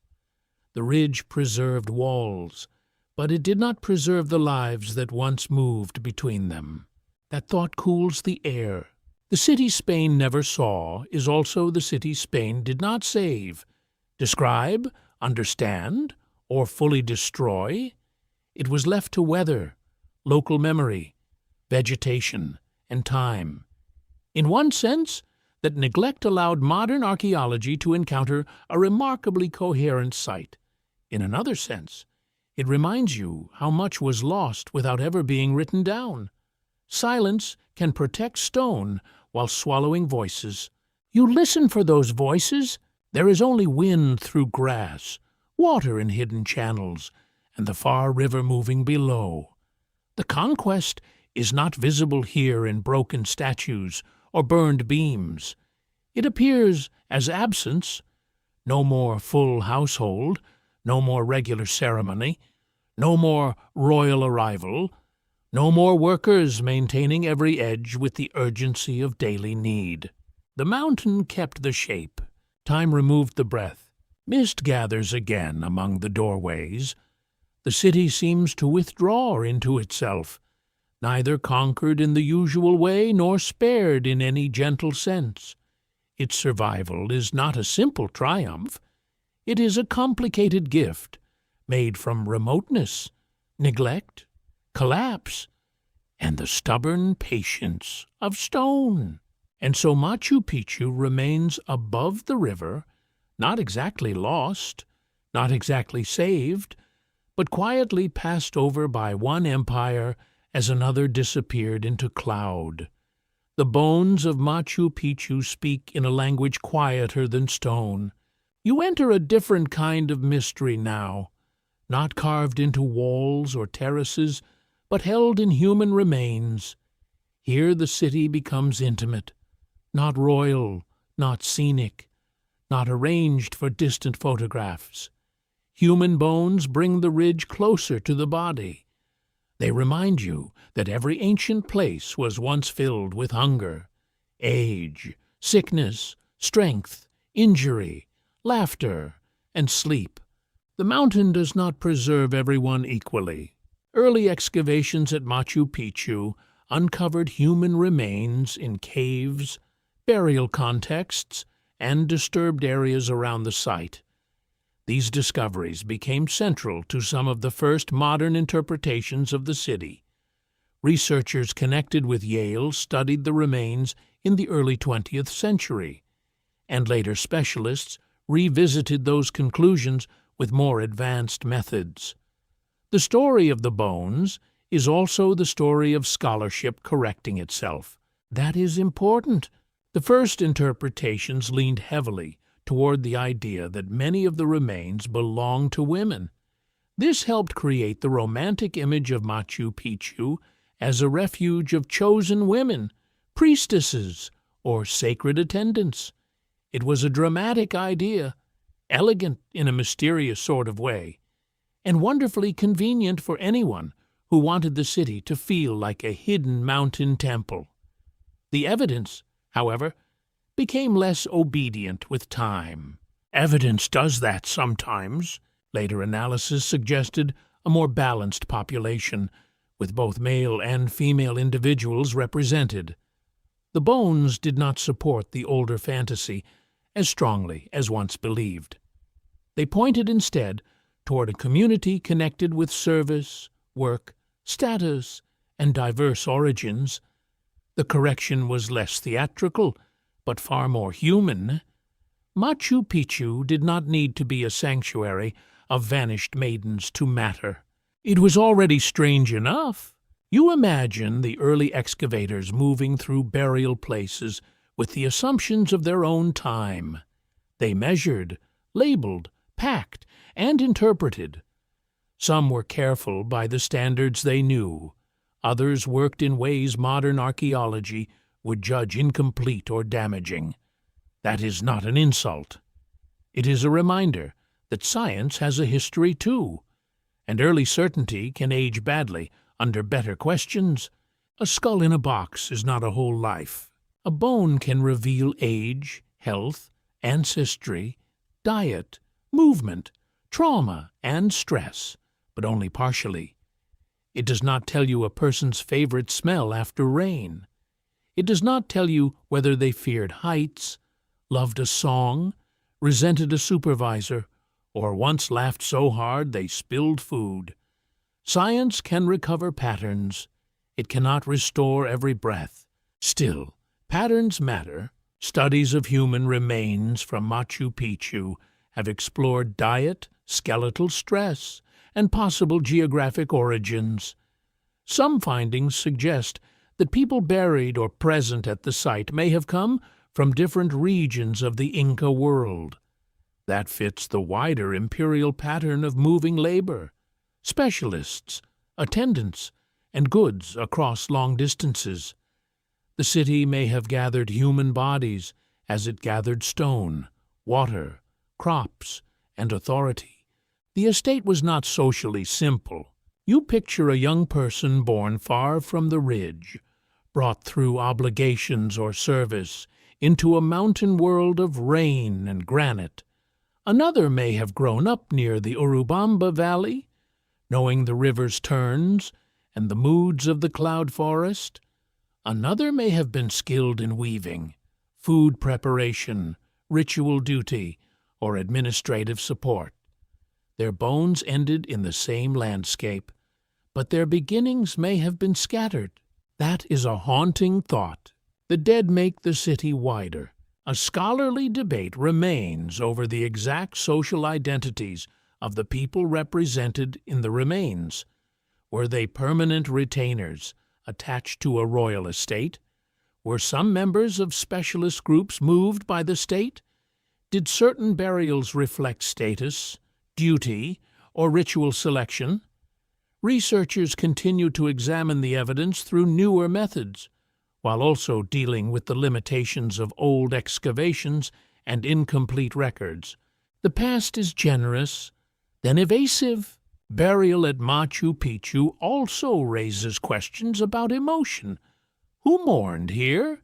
Were the dead carried to caves with ritual care? Were offerings placed beside them? Were some individuals buried near meaningful locations because of rank, service, or belief? The surviving evidence is fragmentary, but you can feel the human need behind it. People do not usually leave their dead without meaning, even when meaning is difficult to reconstruct. The air grows still around this thought. You imagine a burial in the mountain dusk. No loud drama, no theatrical wailing for your entertainment, just controlled grief. perhaps formal, perhaps quiet, perhaps shaped by duty, a body wrapped in cloth, hands placing objects nearby, someone watching the light fade over the ridge, someone whispering words that did not survive, then stone, earth, and silence. A quirky fringe claim sometimes says the bones of Machu Picchu prove the city was a secret school for supernatural women, survivors of a lost civilization, or guardians of hidden knowledge. These stories float around the ruins like decorative fog. They are not supported by careful research, but they reveal something about modern imagination. People often prefer glamorous mystery to complicated ordinary lives. Ordinary lives are harder. They refuse to become neat symbols. A person may be servant and specialist, outsider and insider, honored and controlled. A woman may cook, weave, manage goods, serve rituals, and hold social knowledge that does not fit modern categories. A man may farm, carry loads, repair walls, and participate in ceremonies without becoming a simple laboring shadow. Bones do not flatten people unless we let them. You move through a roofless room and think of illness, high altitude, damp conditions, physical labor, and social obligation would have shaped health. Some residents may have carried the marks of hard work in joints and bones. Others may have enjoyed better diet or less strain, depending on status and duty. The city's beauty did not remove pain. It only framed it beautifully, which is a rather ancient trick. A cold wind passes through the doorway. The remains also reveal the ethical burden of archaeology. Human bones are not merely data. They belonged to people, communities, and descendants. However distant, the history of their excavation, study, removal, and eventual calls for return has forced modern institutions to confront older habits of collecting. Museums once treated ancient bodies and objects as prizes of knowledge. Today, that confidence feels much less comfortable. It should. To study the dead is to accept responsibility. The questions may be scientific, but the material is human. Every measurement carries an obligation to remember that no one was born to become an exhibit, a table entry, or a supporting argument in someone else's theory. The bones of Machu Picchu ask for knowledge, but also humility. You sense that humility in the mist. The city's dead do not give a single answer about what Machu Picchu was. Instead, they complicate every answer. A royal estate must include workers. A sacred landscape must include bodies. A place of beauty must include mortality. A lost city, if people insist on that phrase, was never only lost stone. It was lost biography. The bones return you to scale, not imperial scale, not mountain scale, human scale. A hand once held a cup. Teeth once chewed maize or tubers.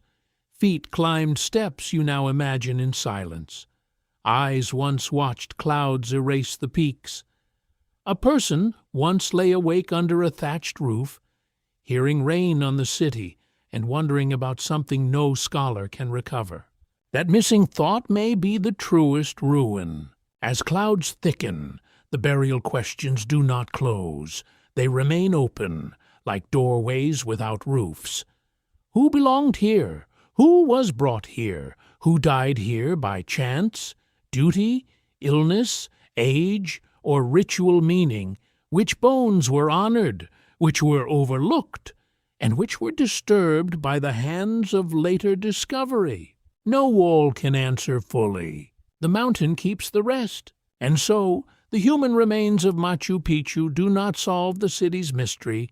They deepen it, lowering the story from royal ambition into the quiet chambers of the body.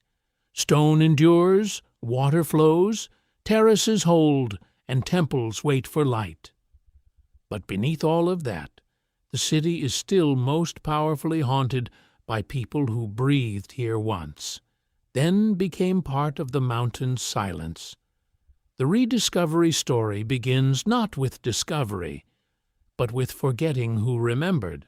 You stand on the ridge in 1911, though the stones around you are much older than that year can hold.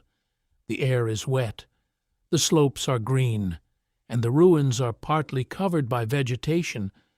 Hiram Bingham arrives with ambition, notebooks, cameras, questions, and the confidence of a man trained by institutions that believed the world could be catalogued if one climbed hard enough.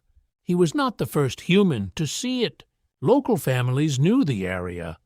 Farmers lived near the ruins and used parts of the terraces. Guides from the region helped lead Bingham upward.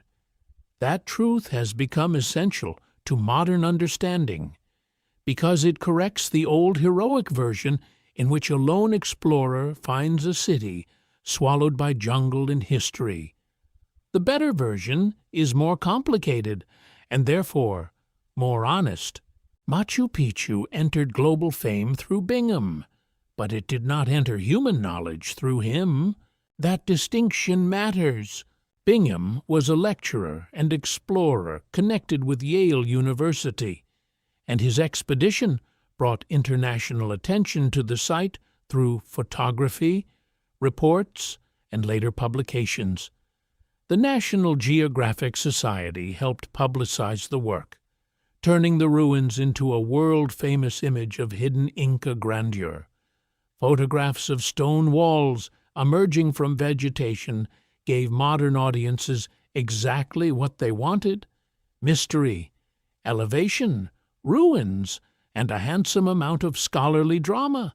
History loves a good unveiling. It also loves forgetting the person holding the curtain. You imagine the local people whose knowledge made the climb possible. Their names were not promoted with the same force.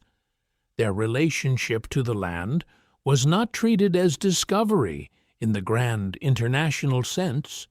A child, a farmer, a guide, a family living nearby, all become background in the older story. The mountain is known locally, then discovered globally, which is a polite way of saying power decides whose knowledge counts. That is a sharp little lesson.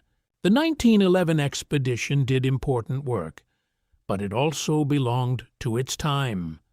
Early 20th century archaeology often blended scholarship, exploration, collecting, nationalism, and personal ambition.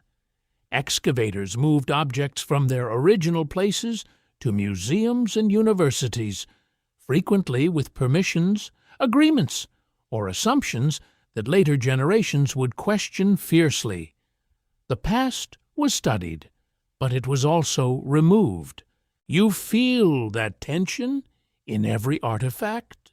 Ceramics, tools, human remains, metal objects, stone pieces, maybe, and other materials from Machu Picchu were taken to Yale for study. For many years, these collections remained in the United States, becoming part of academic research and museum care. Peru later argued for their return, seeing them not as distant scientific specimens, but as cultural heritage tied to land, people, and national memory. The stones stayed. Many smaller voices traveled. A mainstream fact is clear.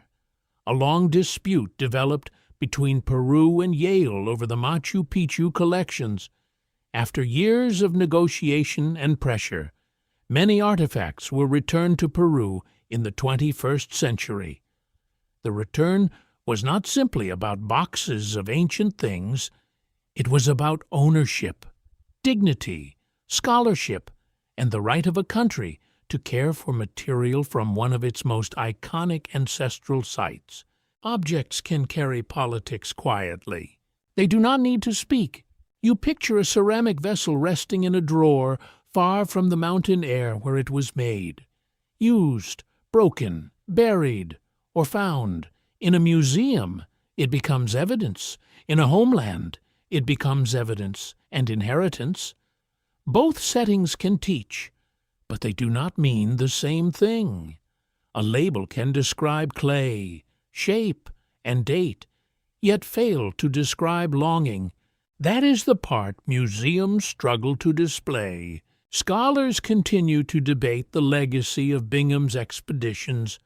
Some emphasize the enormous value of documentation, photography, mapping, and global attention. Others focus on extraction, unequal power, and the way local knowledge was minimized.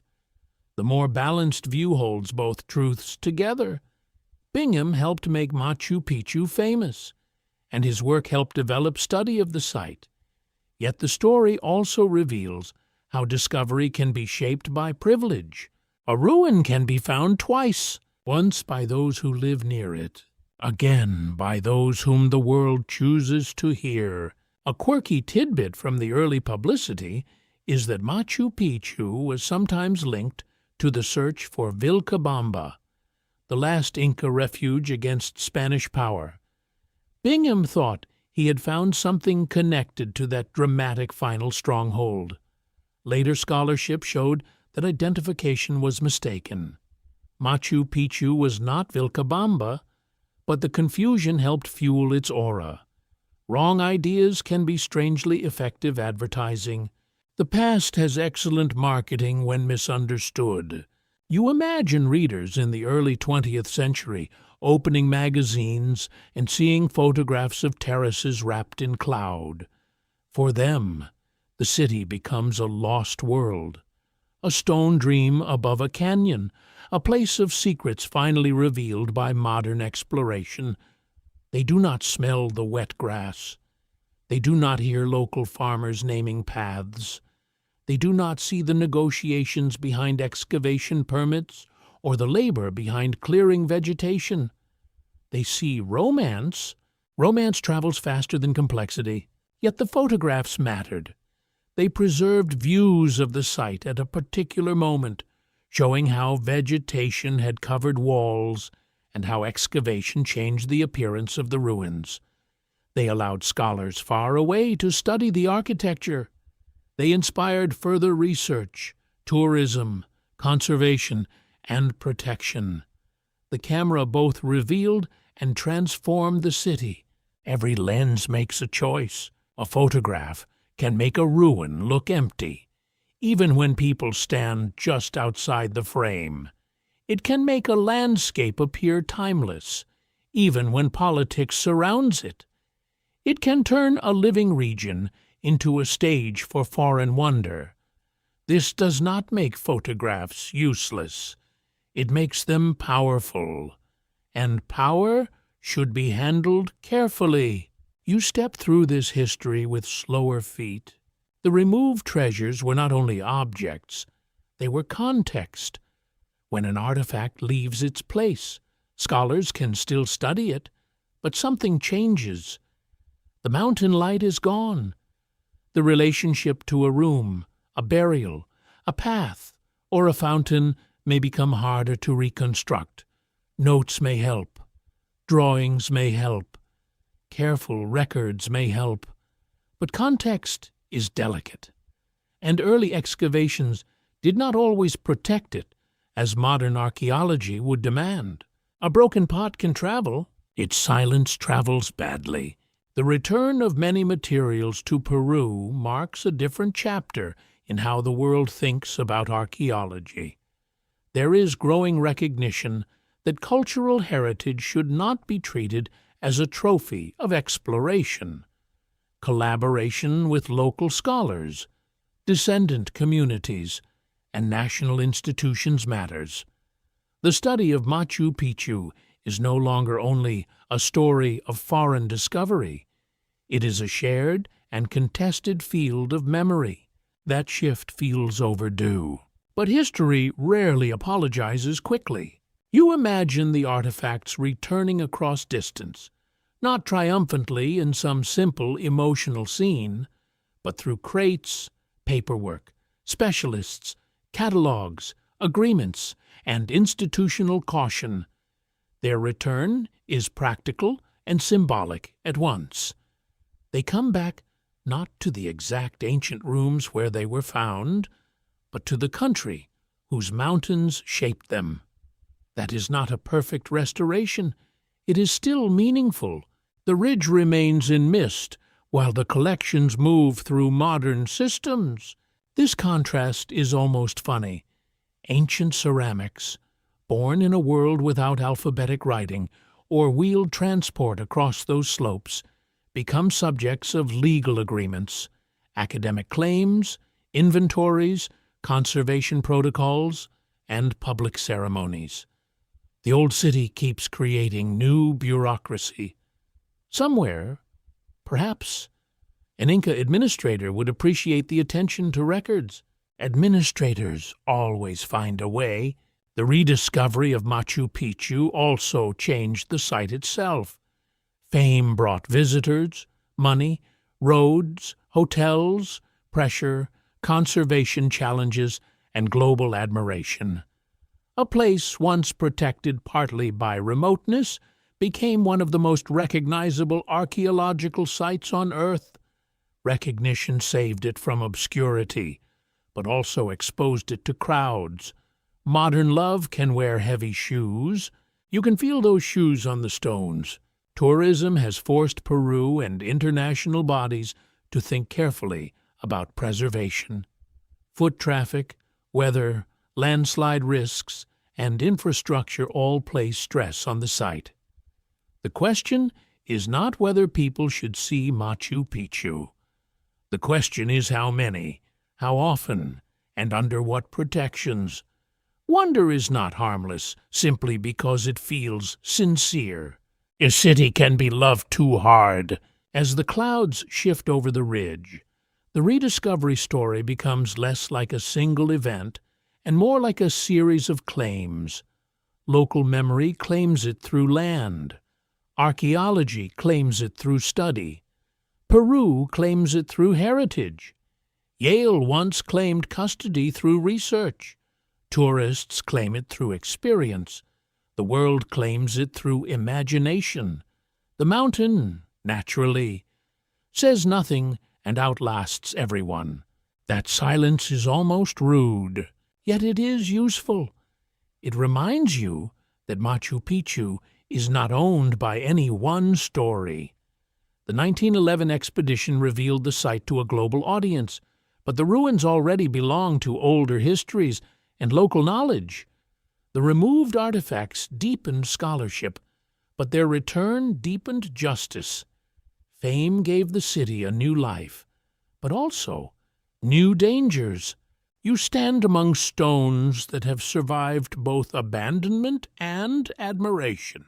The rediscovery did not end the mystery. It changed its shape.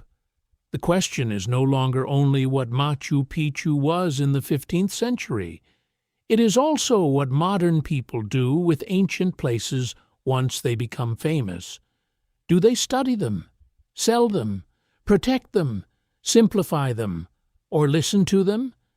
The answer is usually yes. Unfortunately, to all of those, mist curls through a doorway. The city remains patient under every new interpretation, every photograph, every returned artifact, every argument over memory. Its lost treasures were never only metal, pottery, or bone. They were also the stories attached to them, the local hands that guided outsiders upward, and the quiet knowledge that discovery is not always the same thing as understanding. And above the river, the stones continue to wait while the modern world tries, slowly and imperfectly, to learn how to remember them. Legends gather above the river as naturally as mist. You feel them before you name them. Those soft human attempts to fill the spaces that evidence leaves open. A city high in the clouds, built with astonishing stonework, avoided by colonial destruction, then brought into global fame through dramatic photographs, could never remain only an archaeological site. It becomes a mirror. People look into it and find whatever mystery they carried uphill. Some find lost wisdom. Some find ancient power. Some find a very marketable retreat package. The city's true history is already rich. Yet fringe theories still circle it with remarkable confidence. Some claim Machu Picchu was built by survivors from a vanished continent. Others imagine visitors from the stars, hidden energy lines, secret chambers, or an ancient technology erased by scholars. These ideas often share one habit. They admire the achievement, then quietly take it away from the people who made it. That is the problem. The Inca and their predecessors did not need impossible origins to explain skill. Archaeology shows a long Andean tradition of stonework, terrace agriculture, sacred landscape planning, road building, and social organization. Research by historians and archaeologists at major universities has repeatedly placed Machu Picchu within that regional development. The city is extraordinary, but it is not rootless. It belongs to the Andes. Wonder should not erase ancestry. You stand near a carved stone and hear a guide in the imagination explaining that it channels energy from the earth. Another voice insists the stone points toward a hidden star map. Another claims the whole city is a machine, though what it produces changes depending on the speaker's book sales. The mountain listens with impressive restraint. Stone has heard worse. A quirky fringe tidbit says that some visitors place their hands near sacred rocks to feel vibrations. The experience may feel meaningful to them, especially in a landscape of altitude, silence, and expectation. Human bodies are suggestible, and beautiful places can make the pulse behave poetically. That does not make the claim scientific. It makes the visitor human. There is kindness in that distinction. Not every legend is foolish. Some are forms of memory, teaching, belonging, or reverence. Local stories about mountains, spirits, hidden paths, and ancestral presences may carry cultural meaning that does not fit modern categories of proof. A respectful listener does not flatten every story into data, nor does he pretend every story is literal fact. There is a middle path, quieter and wiser. Scholars still debate how to balance oral tradition, archaeology, colonial records, and modern local identity when interpreting Andean sacred landscapes. Some researchers emphasize material evidence because stone, pottery, bones, and architecture can be studied systematically. Others argue that living traditions and local knowledge preserve meanings that excavation alone cannot recover. The most careful work listens across these forms without confusing them. That is harder than it sounds. You move through a place where mountains carry personality. In Andean thought, peaks can be protectors, ancestors, and sources of water, fertility, weather, and danger. The exact beliefs around Machu Picchu in the 15th century cannot be recovered perfectly, but the broader cultural pattern matters. To live among such mountains was to live among forces, not scenery. The peaks were not wallpaper. They watched. You look toward Huayna Picchu, rising steeply behind the ruins like a guardian turned to stone. It is easy to understand why stories cling to it. The shape is dramatic, almost theatrical, and the climb seems to pull the eye upward. A legend does not need to be invented in a boardroom when the landscape itself behaves like a storyteller. Below, the Urubamba River curves through the canyon with a sound that never fully stops. Water often gathers meaning because it moves between worlds. It rises as mist, falls as rain, runs through channels, feeds crops, cuts valleys, and vanishes around bends. Any culture living here would notice. Any visitor with a quiet mind notices too. This is how legends begin, not always with deception, sometimes with attention. A mainstream fact remains essential. Machu Picchu was built by Inca planners and workers during the height of the Inca state, most likely in the 15th century. Its stonework, ceramics, roads, terraces, and architecture connected with known Inca practices. No credible archaeological evidence supports alien builders or lost continents. The human explanation is not dull. It is magnificent. You let that settle like warm ash.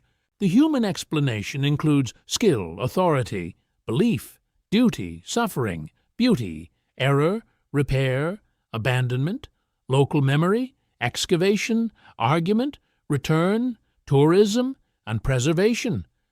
That is far more complex than a secret machine or star visitor.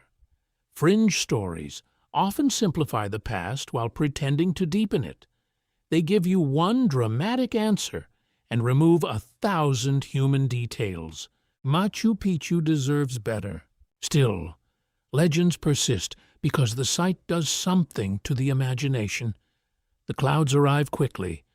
A wall appears and disappears. A carved rock catches the sun. A doorway frames a peak with such precision that chance feels unlikely. The mind begins making patterns because the place seems designed for patterns. In a sense, it was. The builders wanted meaning to be felt. They built with stone, slope, water, horizon, and light.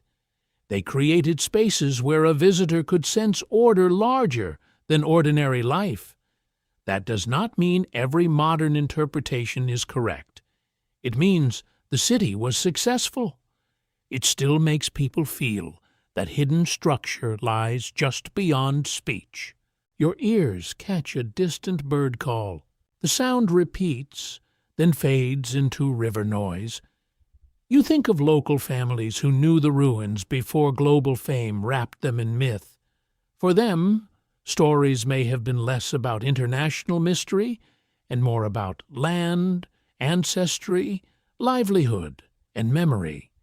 A ruin beside your field is not the same as a ruin in a glossy magazine. One belongs to the body through use.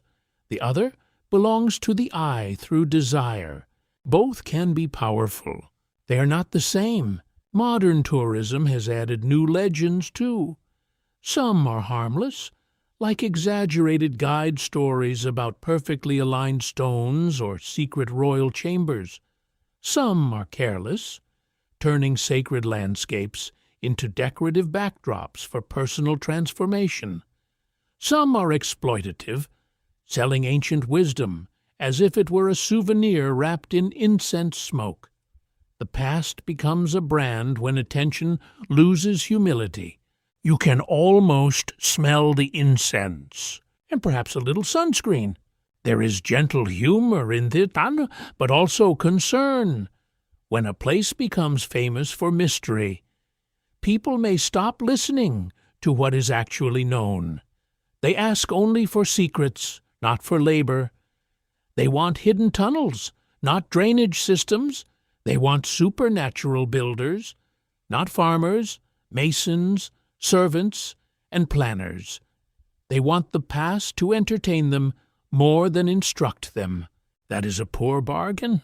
The real legends worth keeping are those that protect relationship. A mountain as guardian, a spring as gift, a stone as memory, a path as discipline. These ideas do not insult the builders. They help you understand why architecture and landscape might have been inseparable. They make the city feel alive without denying the people who shaped it. You stand in the gathering dimness, and the line between evidence and wonder softens, not disappears, softens. That difference matters. Evidence gives the city its bones. Wonder gives it breath. Remove evidence, and the story floats away into fantasy. Remove wonder, and the stones become measurements without night, rain, or longing. Machu Picchu asks for both, but in the right order. First respect what can be known. Then sit quietly with what cannot. The clouds lower over the ridge. A wall fades. A path vanishes. The river continues below, hidden but audible. In such a moment, it is easy to understand why legends survive. The city itself seems to invite them, then withhold approval. It offers shapes, alignments, silences, and dramatic weather. It lets the imagination climb. Then it returns you to granite. Perhaps that is its quiet lesson. Mystery does not need to defeat truth. It can live beside it, in the places where knowledge grows thin but reverence remains. Machu Picchu was not built by strangers from beyond the world. It was built by people deeply within their world, people who knew mountains, water, labor, sunlight, and power. That truth is not smaller than legend. It is the legend, stripped of exaggeration and left standing in rain. And above the river, where the cloud forest breathes against stone, stories continue to gather, some fragile, some foolish, some meaningful, all circling a city that never asked to be simple. Clouds close over the stones, as if the mountain is drawing a curtain. The city does not vanish at once. It fades in layers. A terrace loses its edge. A doorway becomes a darker shape inside pale mist. The river below disappears completely, though its sound continues, steady and low. You stand among walls that have been named, measured, photographed, argued over, admired, and misunderstood. Yet they remain strangely private. That privacy is the final mystery. Machu Picchu has given much to archaeology. Its roads reveal connection. Its terraces reveal engineering. Its fountains reveal hydraulic intelligence. Its temples reveal sacred attention. Its rooms reveal hierarchy and labor. Its bones reveal lives more varied than early theories allowed. Its modern history reveals discovery, removal, return, fame, and responsibility. Yet something stays hidden, not because scholars are careless, not because some secret chamber must contain the whole truth, waiting politely under a stone slab. The hidden part remains because ancient human life is never fully recoverable. You can study architecture, compare sites, examine remains, analyze soil, and read colonial accounts from nearby worlds. Still, the inner meaning of a place escapes perfect capture. The city keeps its silence well. A mainstream historical fact can be stated calmly. Machu Picchu is a 15th-century Inca site, most often understood as a high-status royal estate associated with the era of Pachacuti. This view is supported by architecture, landscape setting, material remains, and decades of archaeological research from Peruvian scholars and major international institutions.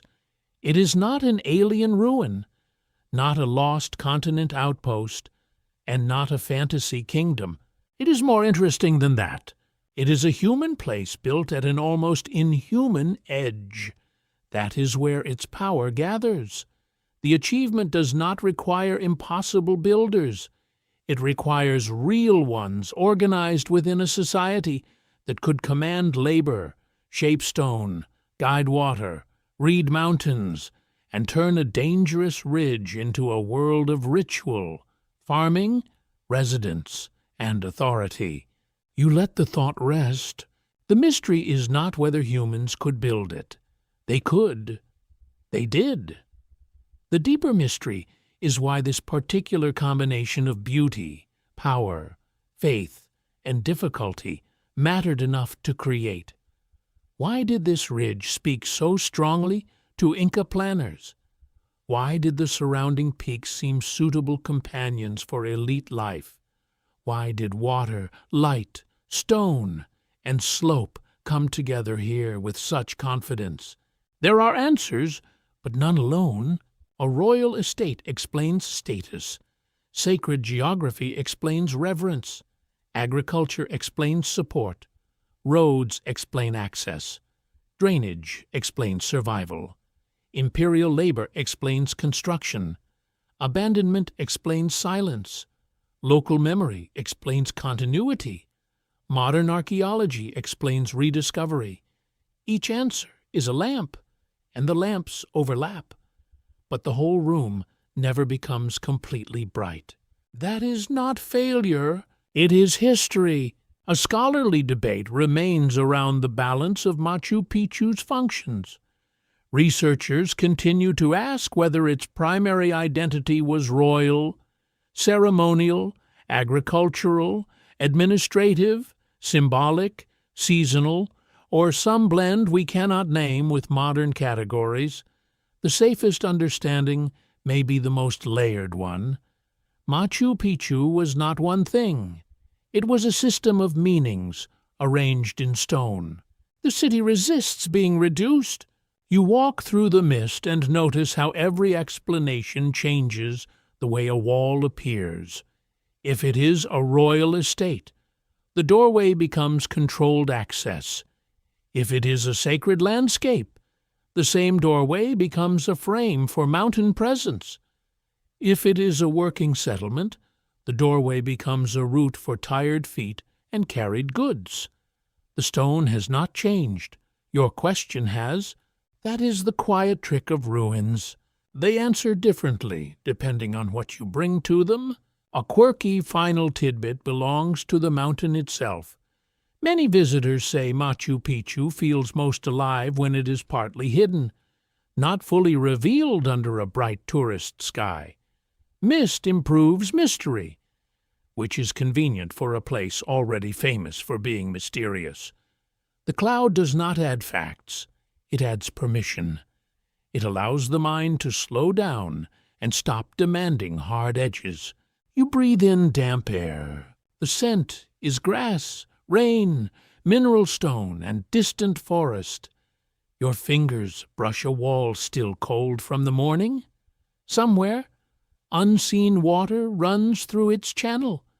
Somewhere below, the river keeps cutting its path through the canyon, as it did before the city, during the city, and after the city emptied.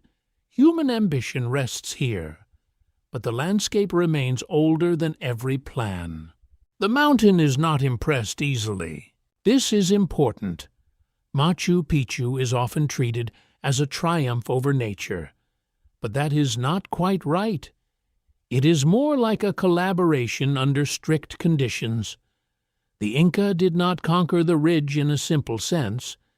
They accepted its shape, strengthened its slopes, guided its water, and framed its views. They created order without erasing the mountain's authority. The mountain still has the final vote. Rain can fall, earth can shift, roots can press, tourists can arrive, scholars can revise, governments can regulate, photographers can wait for perfect light.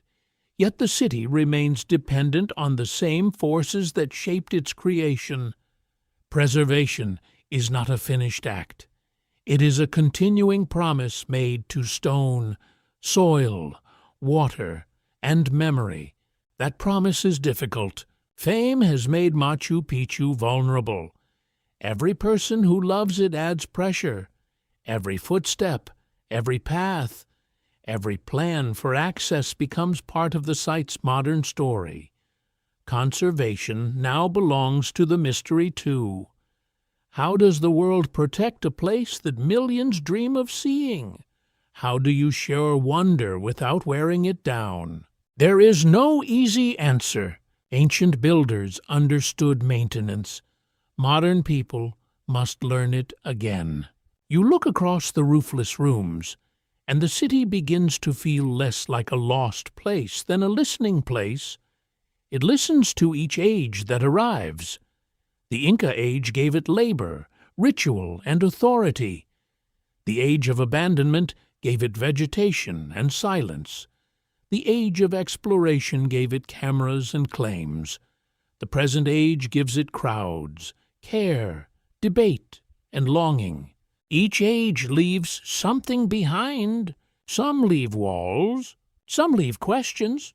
Perhaps the truth about Machu Picchu was hidden for centuries, not in a locked chamber, but in the habit of looking too quickly.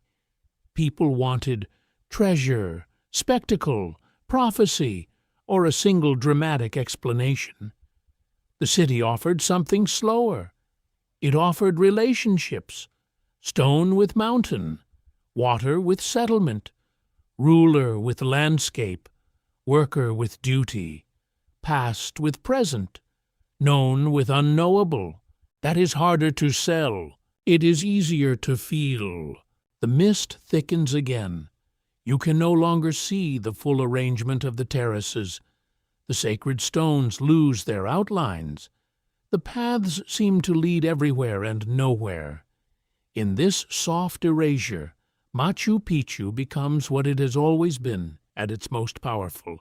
Not a solved puzzle, but a threshold. You stand on one side with evidence. On the other side is memory. Between them is cloud. Perhaps that is why the city endures in the human imagination. It gives enough truth to trust and enough silence to dream. It reminds you that history is not a dead collection of dates, but a landscape of vanished decisions. Someone chose this ridge. Someone cut these stones. Someone carried water, planted terraces, watched light, buried the dead, left the city, remembered the path, guided a stranger, demanded return, and argued for care. None of them saw the whole story.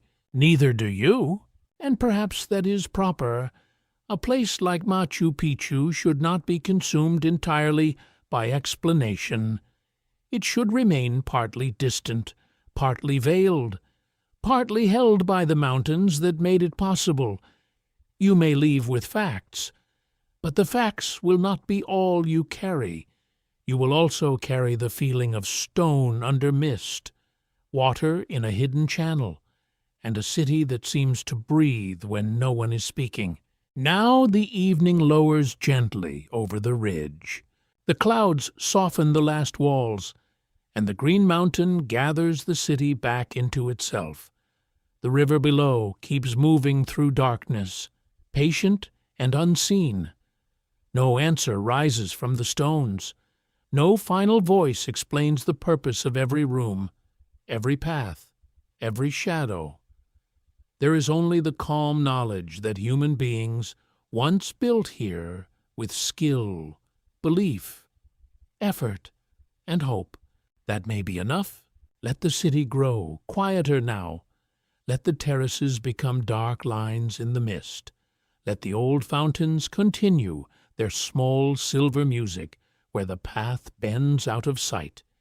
You do not need to hold every question tightly. Some questions are meant to rest beside you, like smooth stones in an open hand. Your breathing slows with the mountain air. The cold edge of granite fades from your fingers. The scent of wet grass drifts away, far below. The river becomes softer, then softer still, until it feels less like sound and more like memory. The old walls remain where they are, high above the valley, keeping their patient watch beneath the clouds. You may leave them there. The city does not ask you to solve it tonight. It does not ask you to climb farther, search harder, or name every hidden meaning. It only asks you to listen for a little while, then let the silence return. The stones have waited through centuries of rain and sun. they can wait through sleep. So the path grows dim. The mountain becomes a shadow. The clouds close gently over the last visible wall, and the ancient ridge rests again between earth and sky. Somewhere in that softness, Machu Picchu remains unfinished in the imagination, not because the builders failed, but because wonder survives where certainty ends. And perhaps the story is not yet complete. End of script. Good night.